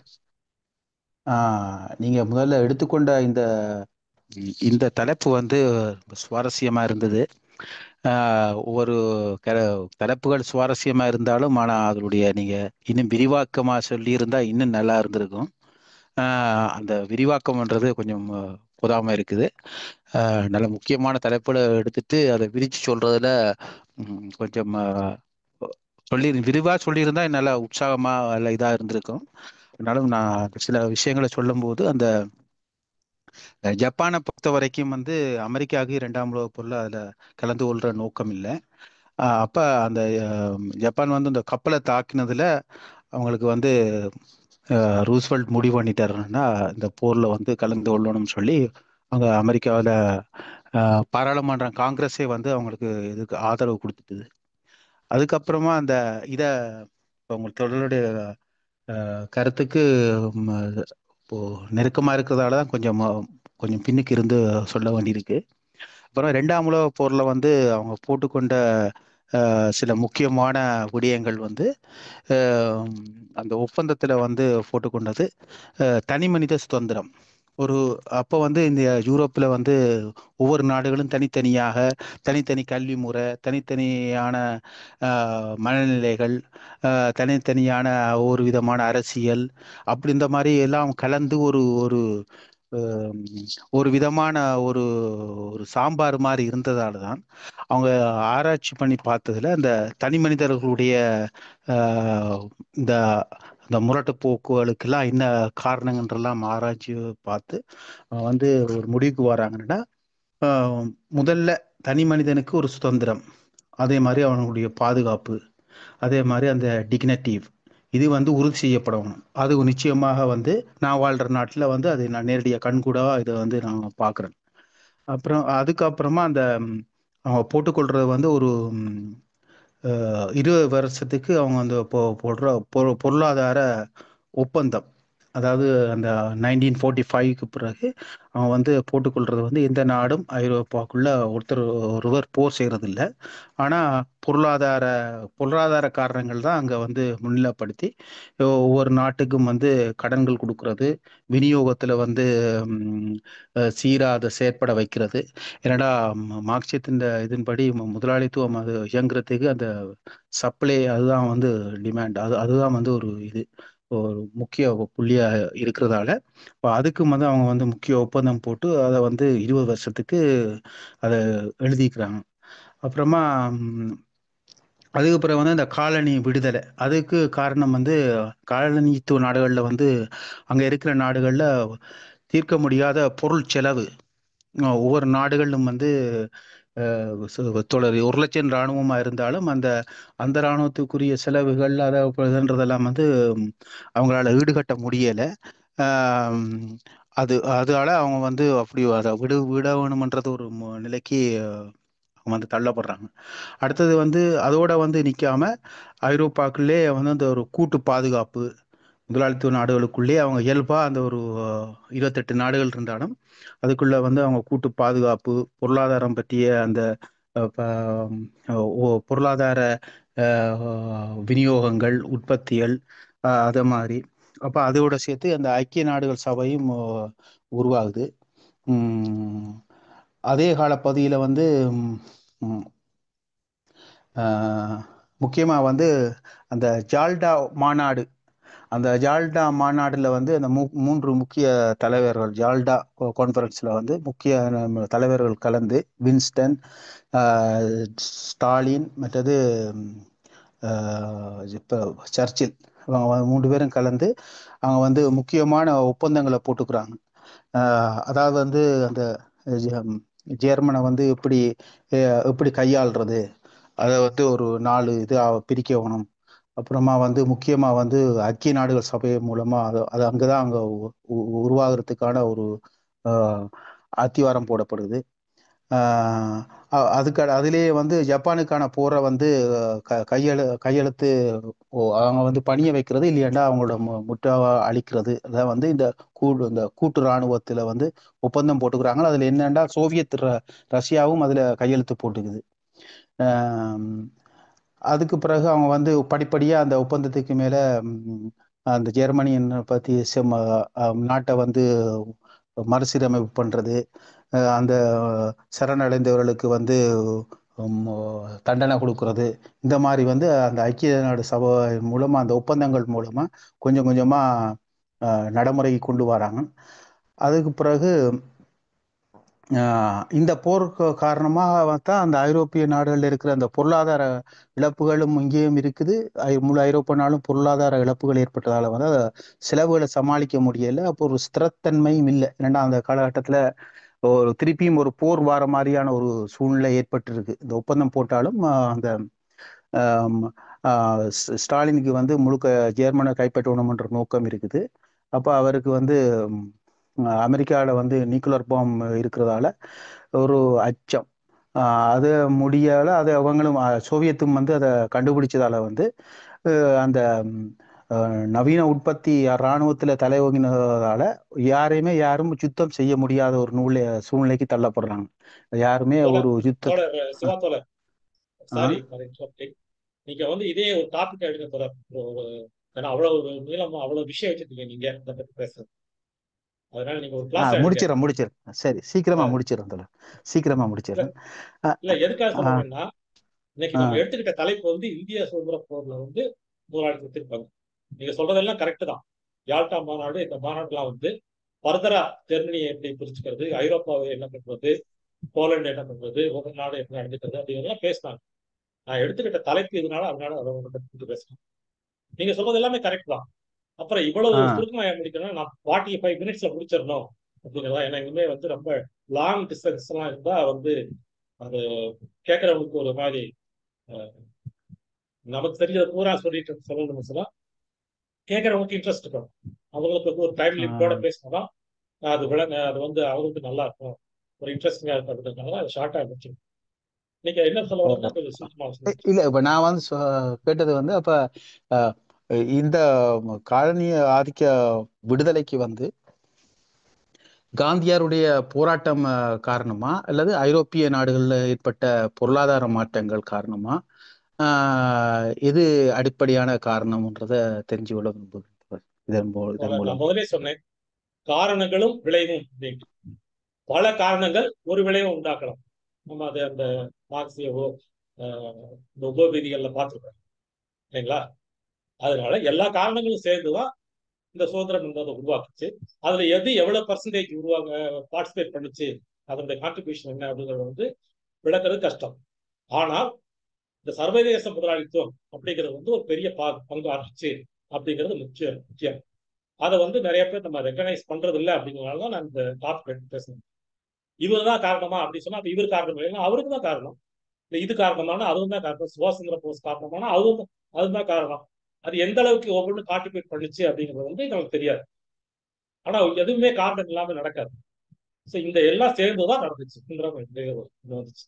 அப்ப நீங்க காந்தி மட்டும்தான் இங்க காரணம் அப்படின்னு சொன்னா, இப்போ மலேசியாவுக்குல வந்து யார் போராடினாங்க சுதந்திரம் வாங்குறதுக்கு? மலேசியாவில யாராவது சுதந்திரம் கேட்டாங்களா? இப்படி ஒரு பெரிய இயக்கம் நடந்துச்சாங்க அப்படி தெரியல. அதே மாதிரி ஸ்ரீலங்காவிலையும் பெரிய இயக்கம் நடந்த மாதிரி தெரியல. பர்மாவிலையும் நடந்த மாதிரி தெரியல. ஐரோப்பிய இந்த ஆப்பிரிக்க நாடுகள்ல பாத்தீங்கன்னா ஒரு சில பேர் போராடினாங்க. அவங்கெல்லாம் வந்து இந்த ஒரு பெரிய ஒரு இந்த மாதிரி ஒரு சக்தியா இல்லை, சிறிய சக்தியா தான் இருந்துச்சு. அப்படிங்கும் போது சர்வதேச முதலாளித்துவத்துடைய ஒரு பங்கு இருக்கு அப்படிங்கிறத நம்ம இம்பார்ட் பண்றோம். அது வந்து ஒரு முடிவு அதான் சொல்லுவாங்க. சிங்கிள் பர்சனுக்கு வந்து இந்த கிரெடிட்டை கொடுக்க முடியாது. சரிங்களா? நானும் ஒண்ணு சொல்ல விரும்புறேன். சரி தோழரா, சரி, ஓகே. நானும் ஒண்ணு சொல்ல விரும்புறேன். அன்னைக்கு வந்து முதலாளித்துவம் வந்து வளர்ச்சி அடைந்து ஏகாதிபத்தியமா மாறி அது வந்து பல நாடுகள்ல வந்து ஆக்கிரமிப்பு பண்ணி தன்னோட கட்டுப்பாட்டுக்குள்ள வளர்ந்துச்சு. அதே மாதிரி வந்து பிரிட்டிஷ் ஆட்சி அதிகாரம் அதே டைம்ல மற்ற நாடுகளும் வந்து உற்பத்தி சக்திகளை வந்து வளர்ச்சி அடையும் போது அப்ப அந்த முதலாளிகளுக்கு இடையே வந்து போட்டி ஏற்படுது. தன்னோட சரக்குகளையும் வந்து பல இடத்துல விற்க வேண்டிய தேவை வந்து மற்ற நாடுகளுக்கும் ஏற்படுது. அப்ப ஒரே நாடு எல்லாத்தையும் பிடிச்சி வச்சுக்கிட்டு இருக்கும்போது வந்து அதனால வந்து மற்ற நாடுகள் வந்து தன்னோட சரக்குகளை பரிமாற்றிக்கொள்ள முடியாத அளவு இருக்கும் போது அங்க வந்து திருப்பி வந்து உலக பங்கிடுதல் திருப்பி வந்து இயல்பா எல்லாருமே எல்லா சரக்கையும் விற்க வேண்டிய தேவை வந்து அந்த பொருளாதாரத்துக்கே வந்துடுது. அதனால வந்து அங்க அரசியல் ரீதியான ஒரு மாற்றம் வந்து இயல்பா வந்து உலக நாடுகளுக்கே தேவைப்பட்டுடுது. அந்த நோக்கத்துல வந்து பாத்தீங்கன்னா அதெல்லாம் தோழர் சொல்றது வந்து சர்வதேச முதலாளிகளோட பங்கு வந்து இதுல வந்து முதல் தேவையா இருக்குது அப்படின்றது சொல்றாங்க. ஆமா தோழர், மற்ற நீங்க சொல்றது கரெக்ட் ம். தான். ஏன்னா அடுத்த கட்ட வளர்ச்சிக்கு அந்த போகணும்னா எல்லாருமே பார்ட்டிசிபேட் பண்ணணும். அதாவது இப்ப நம்ம வந்து இதை சோசியலிச புரட்சியினோ அல்லது வேற புரட்சியினோ அப்படி சொல்றது முதலாளிகளுக்குள்ளேயே நடந்த போராட்டம் தான். மார்க்ஸ் வந்து பல இடங்களையும் சொல்லியிருக்காங்க. ஒவ்வொரு முதலாளிகளையும் பத்தி சொல்லும் போது அதுலயும் வந்து பிற்போக்குத்தனமானவங்க இருக்காங்க. இப்ப நீங்க வந்து இந்த மூலதனத்தை வச்சு கடுபட்டி வாங்குறாங்க இல்லையா முதலாளிகள், அவங்க வந்து அஹ், உற்பத்தியில ஈடுபட்ட முதலாளிகளோட பிற்போக்கானவர்கள் தான் இல்லைங்களா? சோ அந்த மாதிரி ஒவ்வொருத்தரையும் பத்தி சொல்லும்போது அப்ப பார்த்தா காலனி முதலாளிக்கும் முதலாளிகள் தான், சர்வதேச இந்த அமெரிக்கா போன்ற நாடுகள் அவங்களும் முதலாளிகள் தான். பட் இதுல ரெண்டு பேர்ல யார் அட்வான்ஸ் அப்படி சொன்னா இந்த ஃப்ரீ ட்ரேட் வேர்ல்டு சொல்லக்கூடிய காலனிய முதலாளிகள் தான் அடுத்த அடுத்த கட்டத்தில் இருக்கு. நீங்க சொன்ன மாதிரி கரெக்ட். அது வந்து முதலாளிகளுக்கு இடையான போராட்டம் தான். அது நம்ம சுதந்திரத்துக்கு வழிவகுச்சு. சுதந்திரம் வந்த பின்னாடியும் நம்ம இன்னும் ஒரு இந்திய முதலாளித்துவ நாடாக தான் நம்ம இருக்கிறோம். அப்படிதான் வந்தோம், இன்னும் அப்படிதான் இருக்கு.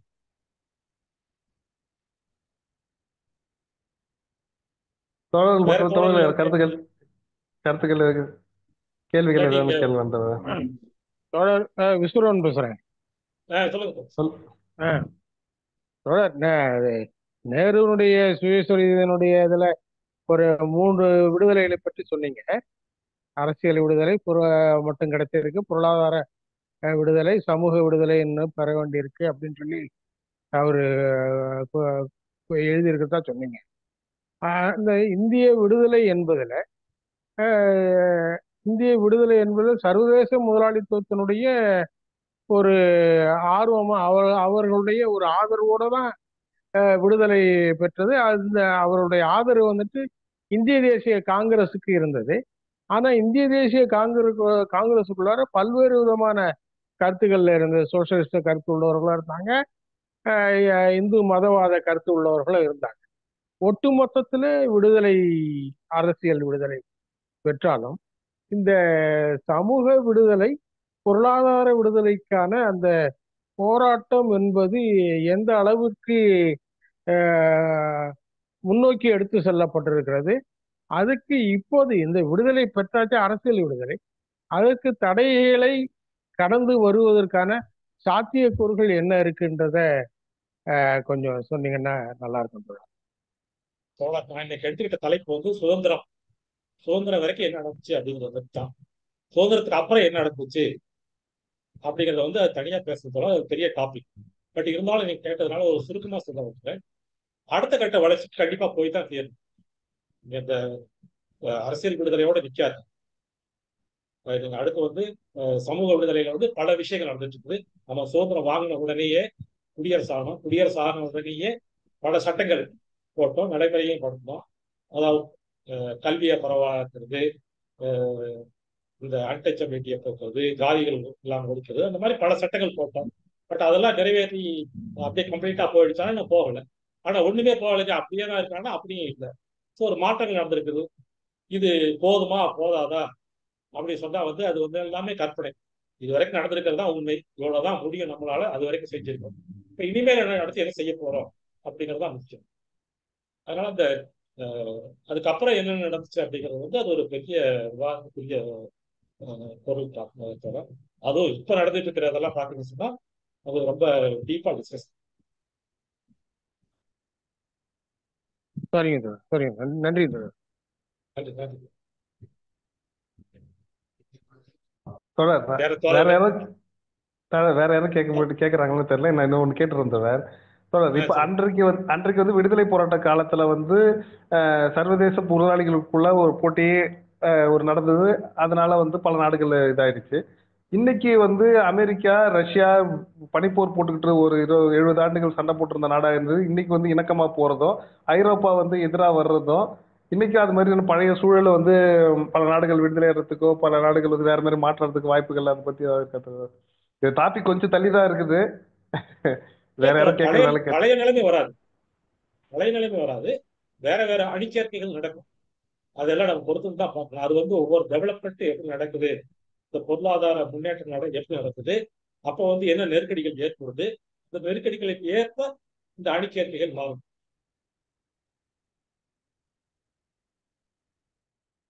தோழர் பாலா, புதுசா வந்திருக்கீங்க, உங்களுடைய கருத்துக்களை சொல்லுங்க. கேள்விகள் இல்லாட்டி கூட கருத்துக்கள் நீங்க எதுவும் நினைக்கிறீங்க அப்படின்னு சொல்லுங்க. மிக்க நன்றி தோழர். நல்ல ஒரு தலைப்பு. நிறைய விஷயம் வந்து எனக்கு தெரியாத விஷயங்கள்லாம் சொன்னீங்க. ரொம்ப சந்தோஷம். சில சில இது சுருக்கமாக சொல்லிடுறேன். நான் இந்த கூட்டத்துக்கு வர்றதுக்கு முன்னாடி நான் தெரிஞ்சுக்கணும்னு விரும்பின சில விஷயங்கள் பற்றி நீங்கள் என்ன உங்களோட கருத்துக்களை சொன்னால் சந்தோஷம். அது ஒன்று. அதுக்கப்புறம் வந்து ஒரு விஷயம் வந்து எனக்கு சரியா புரியாதது அப்படின்றது ஒன்று இருக்கு. அதுவும் அதுக்கு அடுத்து நான் வரேன். நான் முதல்ல தெரிஞ்சுக்க விரும்பினது என்ன அப்படின்றது நான் முதல்ல சொல்றேன். அதுலயே ஒரு 2-3 விஷயங்கள் இருக்கு. இப்போ காலனிய முதலாளித்துவத்தை பத்தி நீங்க சொன்னீங்க. அதுக்குள்ள இருக்க முரண் பத்தி நான் வந்து ஒரு தெரிஞ்சுக்கணும். அதாவது இது இது என்னோட யூகம்தான். ஸோ நான் இது வரைக்கும் கற்றுக்கிட்ட விஷயங்கள் பற்றி பட் எனக்கு தெரிஞ்சது ரொம்ப கம்மி. அதாவது வந்து இப்போ ரயில்வேஸ் கொண்டு வந்தாங்க. அவங்க லாபத்துக்காக அதை உருவாக்குனாங்க. ஆனா அது வந்து எப்படி வந்து உழைக்கும் வர்க்கத்தை ஜாஸ்தி ஆக்குச்சு. ஒரு இடத்துல இருந்து இன்னொரு இடத்துக்கு உழைக்கும் வர்க்கம் போய் உழைக்கிறதுக்கான சாத்தியக்கூறுகளை உண்டாக்குச்சா. அதே மாதிரி உழைக்கும் வர்க்கம் வந்து ஒருத்தரோட ஒருத்தர் சந்திச்சு பேசவும் தொடர்பு கொள்ளவும் இது பண்ண உதவுச்சா அது. ஸோ அவங்க உருவாக்குன சில விஷயங்களே அவங்களுக்கு எப்படி பாதகமா இருந்தது அப்படின்றத அதுக்கு ஏதாவது ஆதாரங்கள் இருந்ததா நீங்க தேடினதில்ல அப்படின்றத தெரிஞ்சுக்கணும்னு நினைச்சேன். இது ஒண்ணு. ரெண்டாவது வந்து உழைக்கும் வர்க்கம் அதிகமானாங்க அப்படின்றது என்னோட அகெயின் இது வரைக்கும் நான் படிச்சது வச்சு தெரிஞ்ச விஷயம். அவங்க அவங்க என்ன சுரண்டல்களுக்கு ஆளானாங்க. அந்த சுரண்டல்களுக்கு எதிரான போராட்டம் வந்து நாடளவில் நடக்கும்போது அது ஒரு தேசிய போராட்டம், விடுதலை போராட்டம் மாதிரி மாறிச்சா அப்படின்றதும் ஒரு ஒரு கேள்வி எனக்கு இருக்குன்னு வச்சுக்கோங்களேன். இது ரெண்டாவது. மூணாவது வந்து இப்போ இந்திய தேசிய காங்கிரஸ் வந்து ஒரு முதலாளித்துவ கட்சி மாதிரி தான் அப்படின்றத நீங்க சொன்னீங்க. அதுல இருந்த படித்த முதலாளிகள் யார்? ஐ மீன் நமக்கு காந்தி நேரு இல்லாம அவங்க கூட இருந்தவங்க இருந்திருக்கலாம். அது யாருன்னு எனக்கு தெரியாது. அவங்க வந்து என்ன விதமான கட்டுப்பாடுகளை வந்து சந்திச்சாங்க?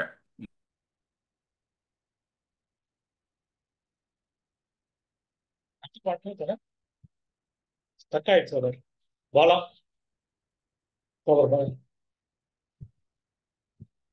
கட் ஆயிடுச்சாலே இருக்காங்களா? கேக்குதுங்களா?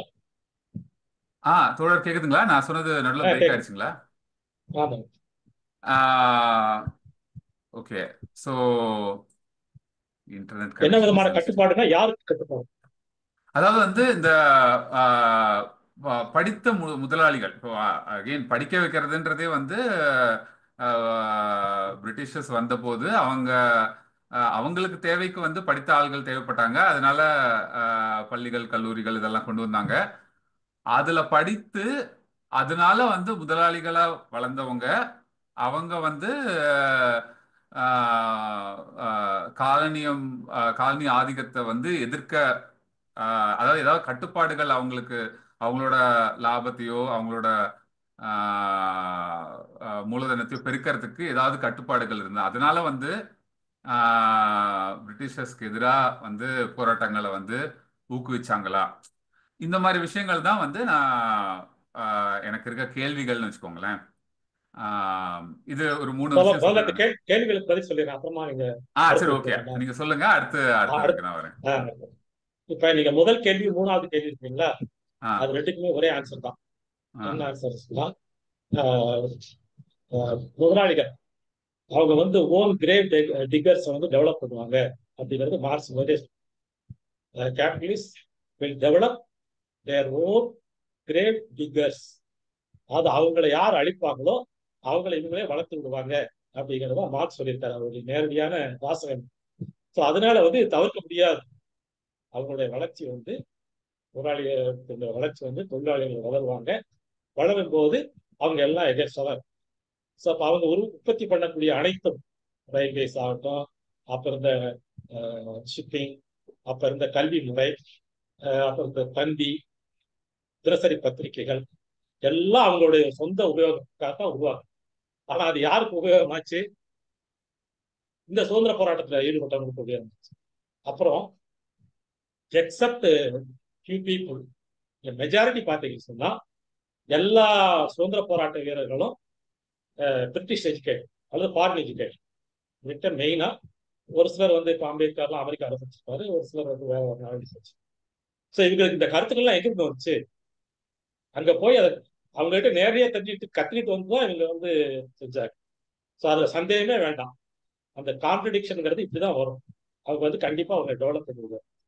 நீங்க ரெண்டாவது கேட்ட கேள்வி வந்து அந்த தொழிலாளர்கள் வந்து அவங்க தனியா பண்ணாங்கன்னா, தனியா வந்து அவங்க பல போராட்டங்கள் பண்ணாங்க.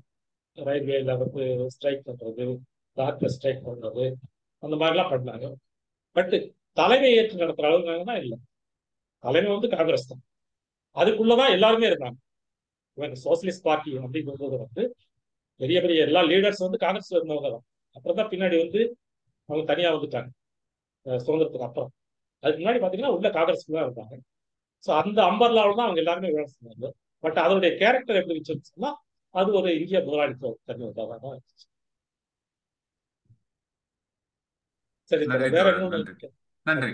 இப்போ வந்து எனக்கு ஒரு விஷயம் நீங்க சொன்னதுல புரியாத விஷயம் அப்படின்றத நான் கடைசியா கேட்டுறேன். அது ஒரு ஒண்ணு. நீங்க சர்வதேச முதலாளித்துவம் சொன்னீங்க இல்லையா? அது வந்து இப்போ நான் நான் பிறந்தது வந்து 70களில். ஓகே, அப்போ அதுக்கப்புறம் நான் 10-15 வயசுக்கு அப்புறம் தான் வந்து இந்த ஃப்ரீ ட்ரேட் அப்படின்ற விஷயங்கள்லாம் வந்து இன்ஃபேக்ட் நான் நான் எனக்கு தெரிஞ்ச வரைக்கும் மன்மோகன் சிங் அந்த அந்த காலகட்டத்தில் தான் வந்து மன்மோகன் சிங் ஃபினான்ஸ் மினிஸ்டர் ஆரம்பிச்ச அந்த காலத்தில் தான் ஃப்ரீ ட்ரேட் அப்படின்றது வந்து ஒரு குளோபலைசேஷன், ஃப்ரீ ட்ரேட் இதெல்லாம் வந்து வந்துச்சு அப்படின்றது என்னோட இப்போதைய புரிதல்னு வச்சுக்கோங்களேன். இப்போ வந்து நீங்க வந்து ஆனா சர்வதேச முதலாளித்துவம் வந்து ஒரு காரணம் அப்படின்னு நீங்க சொன்னீங்க. அப்போ வந்து சர்வதேச சர்வதேச முதலாளித்துவத்துக்கு என்ன என்ன வந்து நோக்கம், அவங்களுக்கான தேவை என்ன? ஏன் வந்து இது வந்து இந்தியாவுக்கு மட்டும் இருந்த ஒரு விஷயமா, இல்ல எல்லா காலனி நாடுகளுக்கும் இருந்த விஷயமா? அவங்களோட அந்த அந்த முதலாளிகள் யார்? ஏதாவது ஒரு உதாரணம் சொல்லி சொன்னீங்கன்னா கூட பரவாயில்ல. நீங்க நாடுகள்னு சொன்னீங்க, அமெரிக்கா, ரஷ்யா 2 நாடுகள் சொன்னீங்க. அதான், ஆனா இன்னும் அது எனக்கு வந்து ஆழமா இறங்கலன்னு வச்சுக்கோங்களேன். அது ஏன் இப்போ வந்து இந்த கடந்த 20-30 ஆண்டுகள்ல நீங்க பாத்தீங்கன்னா அமெரிக்கால வந்து கணிப்பொறி துறையில வந்து நிறைய உழைக்கும் வர்க்கம் தேவைப்பட்டுச்சு. அதனால அவங்க வந்து இந்தியா, சைனா மாதிரி நாடுகள்ல இருக்கவங்கள தன் நாட்டுக்கு வரணும்னு எதிர்பார்க்கறாங்க. ஸோ அந்த மாதிரி இது ஒரு உதாரணம். இது மாதிரி 1920களில், 30களில், 40களில் அந்த சர்வதேச முதலாளிகளுக்கு இருந்த தேவை என்ன? தேவை என்ன தோழர்? அமெரிக்கா தான் அதில் லீட் பண்ணிச்சு. பட் பொதுவா எப்படி தேவை இருந்துச்சுன்னா இந்த ரெஸ்ட்ரிக்ஷன்ஸ் இருக்கக்கூடாது. ஏன்னா இப்ப காலனி நாடுன்னு சொன்னா இங்கிலாந்து வந்து டைரக்டா காலனியா இருக்கும், இந்தியா வந்து டைரக்டா கண்ட்ரோல். இப்ப இந்தியாவுக்குள்ள அவங்க நுழையணும்னாவே இங்கிலாந்துடைய பெர்மிஷன் வாங்கிட்டு வர முடியும். இப்ப இந்தியா முதலாளி வந்து அன்னைக்கு டாட்டா இருந்தாரு, பிர்லா இருந்தாரு, எல்லாம் பெரிய பெரிய முதலாளிகளா இருந்தாங்க. இப்ப டைரக்டா வந்து அமெரிக்கா வந்து ஒரு டாட்டா கூட ஒரு அக்ரிமெண்ட் பண்ண முடியாது. அதெல்லாம் பிரிட்டிஷர்ஸ் மூலம் தான் வரும். அப்படி வரும்போது பிரிட்டிஷர்ஸ் அவங்களுடைய நலன் என்னன்னு பார்ப்பாங்க. இந்தியாவுடைய நலன் என்ன, ஈவன் டாட்டாவுடைய நலன் என்னங்கிறத பத்தி அவங்க கவலை. நீங்க இப்ப இருக்க குளோபலைசேஷனையும் அப்ப இருக்கிறதை வச்சு ரெண்டையும் நீங்க கம்பேர் பண்ண முடியாது. இப்போ வந்து இருக்கிறது வேற, நம்ம இப்ப பண்ண விஷயங்களே வேற. அப்ப இருந்தது வந்து அடுத்த கட்டம், ஒரு ஸ்டெப் ஃபர்தர். நீங்க டைரக்டா வந்து நீங்க முதலாளி டீல் பண்ணணும், அது ஒரு ஒப்பந்தம் போடணும். இப்ப அதுக்கப்புறம் பாத்தீங்கன்னா நிறைய ரஷ்யா கூட ஒப்பந்தம் போட்டோம். நம்ம அரசாங்கம் மூலமா தான் போடணும். தனிப்பட்ட முதலாளி இல்லாட்டியும் அரசாங்கமே ஒரு முதலாளியா இருந்து பெரிய பெரிய பிளான்ட்லாம் கொண்டு வந்தாங்க. தனிப்பட்ட முதலாளிகளும் வந்து வேற வேற நாடுகள்ல வந்து வேற ரெஸ்ட்ரிக்ஷன் இருந்தாலும் கூட, ஜெர்மனி கூட, அமெரிக்கா கூட எல்லாம் ஒப்பந்தம் போட்டு யூனிலீவர் ஃபேக்டரி வச்சு, கோகோ கோலா வச்சு, IBM வச்சு எத்தனையோ ஃபேக்டரிஸ் வந்துச்சு. அப்ப அப்படிலாம் வர்றதுக்கு காரணம் வந்து முதல்ல எங்களோட பிரிட்டிஷர்ஸ் போனாதான் முடியும். இல்லாட்டி பிரிட்டிஷர்ஸ் இருக்கிற வரைக்கும் இங்க என்ன இருந்துச்சு பாத்தீங்கன்னா, இங்கிலீஷ் எலக்ட்ரிக் பெரிய கம்பெனி இருக்கு. அப்புறம் இந்த மெட்டல் பாக்ஸ் ஒரு கம்பெனி வச்சு அதெல்லாம் வந்து பெரிய பெரிய company. அந்த மாதிரி நீங்க இந்த ஸ்பென்சர் கம்பெனி இந்த மாதிரி நீங்க பாத்தீங்கன்னு சொன்னா அவங்க எல்லாமே வந்து அந்த பிரிட்டிஷர்ஸ் தான் இருப்பாங்க. வேற வேற ஃபாரின் கம்பெனிஸே ஆகுது. அவங்கள விட பெரிய பெரிய ஜாயின்ஸ் எல்லாம் இருந்தாங்க அமெரிக்காவில். ஆனா அவங்களாம் வந்து இங்க கால் பதிக்கவே முடியல.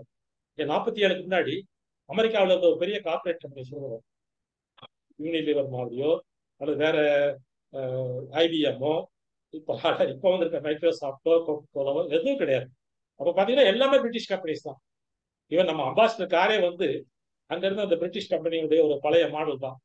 அப்புறம் லேலேண்ட் ஃபேக்டரி எடுத்துக்கிட்டீங்கன்னா அதுவும் அமெரிக்கா இந்த பிரிட்டிஷ் கம்பெனி தான். இந்த ரோவர் ரேஞ்ச் ரோவர் எல்லாமே பிரிட்டிஷ் ப்ராடக்ட்ஸ் தான். இல்லாட்டி அவங்களுடைய கனெக்ஷன் உள்ளவங்க அப்படிதான் இங்க வர முடியும். போறீங்க வேற எந்த ஃபாரின் கம்பெனியும் வர முடியாது. அதுக்கப்புறம் தான் நீங்க வேற வேற ஜப்பான்ல இருந்து வந்தாங்க, அமெரிக்காவுக்கு வந்தாங்க, இப்ப சைனாவுக்கு வர்றாங்க, ஜெர்மனில இருந்து நிறைய கம்பெனிஸ் இருக்கு. ஸோ இந்த மாதிரி அவங்களுடைய தேவை இதை வந்து ஒவ்வொரு முதலாளி சொல்லிட்டு வர மாட்டாங்க. இப்ப ரூஸ்வெல்ட்டுக்கு இந்த பிரகடனம் போடும்போது ஆமாப்பா நம்ம ஐபிஎம் வந்து அங்க போகணும் அல்லது நம்ம கொக்கோ கோலா அங்க போகணும் அப்படிலாம் அவங்க நினைச்சிட்டு போகணும். மொத்த முதலாளித்துவத்தினுடைய நலன் வந்து பிரதிபலிக்கும். அது வந்து அது அவங்களுக்கு தெரியாமலே கூட அதை செஞ்சிருக்கலாம். ஆனா அப்படிதான் அது நடக்கும். நீங்க நீங்க சொல்றது புரியுது. இல்ல இப்போ வந்து அதாவது வந்து அமெரிக்காவோ ரஷ்யாவோ இந்தியாவில் செய்ய விரும்பின விஷயங்கள், அதுக்கு பிரிட்டிஷ் போட்ட கட்டுப்பாடுகள் என்ன, அந்த ஆதாரங்கள் தான் நான் வந்து கட்டுப்பாடுல டோட்டல் அவங்க கட்டுப்பாடு தான். அவங்கள மீறி நீங்க எதுவுமே செய்ய முடியாது. ஓகே. அவங்க வந்து பர்மிஷன் இருக்கணும், தான் நீங்க உள்ளே வர முடியும். ஆனா அவங்க கட்டுப்பாடு தான் நம்ம இருக்கணும். அது நீங்க நல்ல எக்ஸாம்பிள் எடுத்துக்கங்க. 47க்கு முன்னாடி எந்த கம்பெனி இங்கிலீஷ் எலக்ட்ரிசிட்டி நீங்க கேள்விப்பட்டிருக்கீங்க? சுந்தர் பிச்சையோட அவங்க அப்பா வேலை செஞ்ச கம்பெனி இல்லைங்களா? வேற பெரிய கம்பெனி எல்லாம் கிடையாது. மெட்டல் பாக்ஸ் ஒரு கம்பெனி இருந்துச்சு, ஸ்பென்சர்ஸ் இருந்துச்சு, எல்லாமே லைலாண்டு எல்லாமே வந்து அவங்க பிரிட்டிஷ் கம்பெனி தான். அப்ப அதுவே ஒரு இண்டிகேஷன். அதுக்கப்புறம் தான் எல்லா நாடுகளும் வர முடியுது. அமெரிக்கா மட்டும் இல்ல, அமெரிக்கா வச்சு, ரஷ்யா வந்துச்சு, ஜெர்மனி, ஜப்பான், கொரியா, இப்போ வந்து சைனா, எல்லா நாடுகளும் உள்ள வர முடியும். இப்போ அது ஒரு ரெஸ்ட்ரிக்ஷன் தானே. அப்போ சார் நீங்க வந்து இப்ப இருக்கிற ஃப்ரீ ட்ரேடையும் அப்பவே கம்பேர் பண்ணாங்க. அது அடுத்த ஸ்டெப். ஒரு தடை இல்லாம வணிகம் வேணும், அவ்வளவுதான். அவர் ரெஸ்ட்ரிக்ஷன் இல்லாம வேணும்னு கூட சொல்லலை. இருக்கிற ரெஸ்ட்ரிக்ஷன் மினிமமா இருக்கணும். அது ஃப்ரீ அண்ட் ஃபேரா இருக்கும். சும்மா அனாவசியமா அவர் எக்கனாமிக் ரீசன்னால நீங்க ஒரு போடலாம் இல்லையா? நீங்க ஒரு அடக்குமுறைக்கு பயந்துகிட்டு அந்த ட்ரேடோ ஏதோ நடக்கூடாது. அதான் வந்து மெயின். நன்றி தோழர், மிக்க நன்றி. ரொம்ப சிறப்பான கேள்வி கேட்குறீங்க. நீங்க கண்டிப்பா இதுல கலந்துக்கணும். அடுத்த மீட்டிங்ல எல்லாம் நீங்க வந்து கலந்துக்கிட்டு பேசவும் ஆரம்பிக்கணும். அதான் எனக்கு எதிர்பார்ப்பு போல. வேற கேள்விகள் இருக்கு? நான் இன்னும் கத்துக்கிற நிலைமையில தான் இருக்கேன். இல்ல தோழர், நீங்க எவ்வளவோ அட்வான்ஸா இருக்குது தோழர். இப்போ 9:30 போகுது. வேற கேள்விகள் சந்தேகங்கள் எல்லாம் முடிச்சுக்கலாம். வேற தோழர்களுக்கு கேள்வி இருக்கான்னு கேளுங்க. மற்ற தோழர்களுக்கு ஏதாவது கேள்விகள் சந்தேகங்கள் இருக்கிறது தோழர்? நானும் ஒண்ணு சின்னதா சொல்லதா விரும்புறேன். நம்ம பாலா கேட்டதுனால பாலா கேட்டது, அதாவது ஒரு பொருளோட வளர்ச்சியில வந்து இப்ப காலனி ஆதிக்கம்ன்றது வந்து இதோட சிறப்பானது எது? அங்க இருந்த ஃபீடல் சிஸ்டத்தோட சிறப்பானது. அது வந்து இங்க உள்ள வந்து அது சில மாற்றங்களை வந்து நல்ல மாற்றங்கள் தான், அது ரொம்ப மோசமான மாற்றங்கள்லாம் நிகழ்த்திட்டு போகுது. அதை விட அது வந்து ஒரு குறிப்பிட்ட கட்டத்துல வந்து தேங்கி வீணா போயிட்டு இருக்க டைம்ல தான் வந்து அதை விட சிறப்பானதா ஒண்ணு வந்து இங்க வந்து வேற ஒண்ணு வந்து இங்க நடக்குது. அதாவது வந்து வெளிநாடுகள்ல வந்து போட்டியின் காரணமாக வந்து வேறு உள்நாட்டு முதலாளிகள் வளர்றதுக்கான வாய்ப்புகளை வந்து இங்க அது ஏற்படுத்துது. அதுக்கப்புறம் உள்நாட்டு முதலாளிகள் இன்னும் கொஞ்சம் வளர்ச்சி அடைகிறாங்க. இப்படி ஒரு ஒரு கட்டம் வரைக்கும் நல்லதாக வந்துகிட்டு இருக்க ஒரு பொருள் வந்து அங்க வந்து தேக்கம் அடையும் போது அதுக்கு பக்கத்துல இன்னொரு பொருள் வந்து சிறப்பா வளரும். வளர்ச்சி அப்படி சேர்த்து புரிஞ்சு வச்சுக்கலாம். ஏன்னா வந்து காலனி ஆதிக்கங்கள் வந்து ஃபர்ஸ்ட் வரும்போது நல்லதான் கொஞ்சம் இருக்கும். ஏன்னா வந்து அது ஃபியூடலிசத்தோட ஒப்பிடும் போது, அப்புறம் பாத்தீங்கன்னா இங்க இருக்க இண்டிவிஜுவல் முதலாளித்தை ஒப்பிடும் போது காலனி ஆதிக்கல் வந்து பின்தங்கி இருக்கும். இப்படி வந்து கொஞ்சம் கொஞ்சமா அப்படி ஒப்பிட்டு ஒப்பிட்டு பார்த்துட்டு போனா வந்து அந்த வளர்ச்சியை வந்து புரிஞ்சுக்கிறதுக்கு ஈஸியா இருக்கும். அது கொஞ்சம் சிரமம் தான், கொஞ்சம் லேட் ஆகும். இல்ல வாழைத்தோழர் வந்து நம்ம குரூப்ல இன்னும் ஒரு மாசத்துக்குள்ளேயே அவர் அடுத்த கிளாஸ் அவருக்கு அந்த பேசிக் நாலேஜ் ஃபுல்லா இருக்கு. அப்புறம் கத்துக்கணுங்கிற ஆர்வம் இருக்கு. நான் அதான் முதலே சொல்லிட்டேன், சிவலிங்கத்துக்கு அடுத்த வாரிசு நீங்க தான். சரி போல முடிச்சுக்கலாம். முடிச்சுக்கலாம்.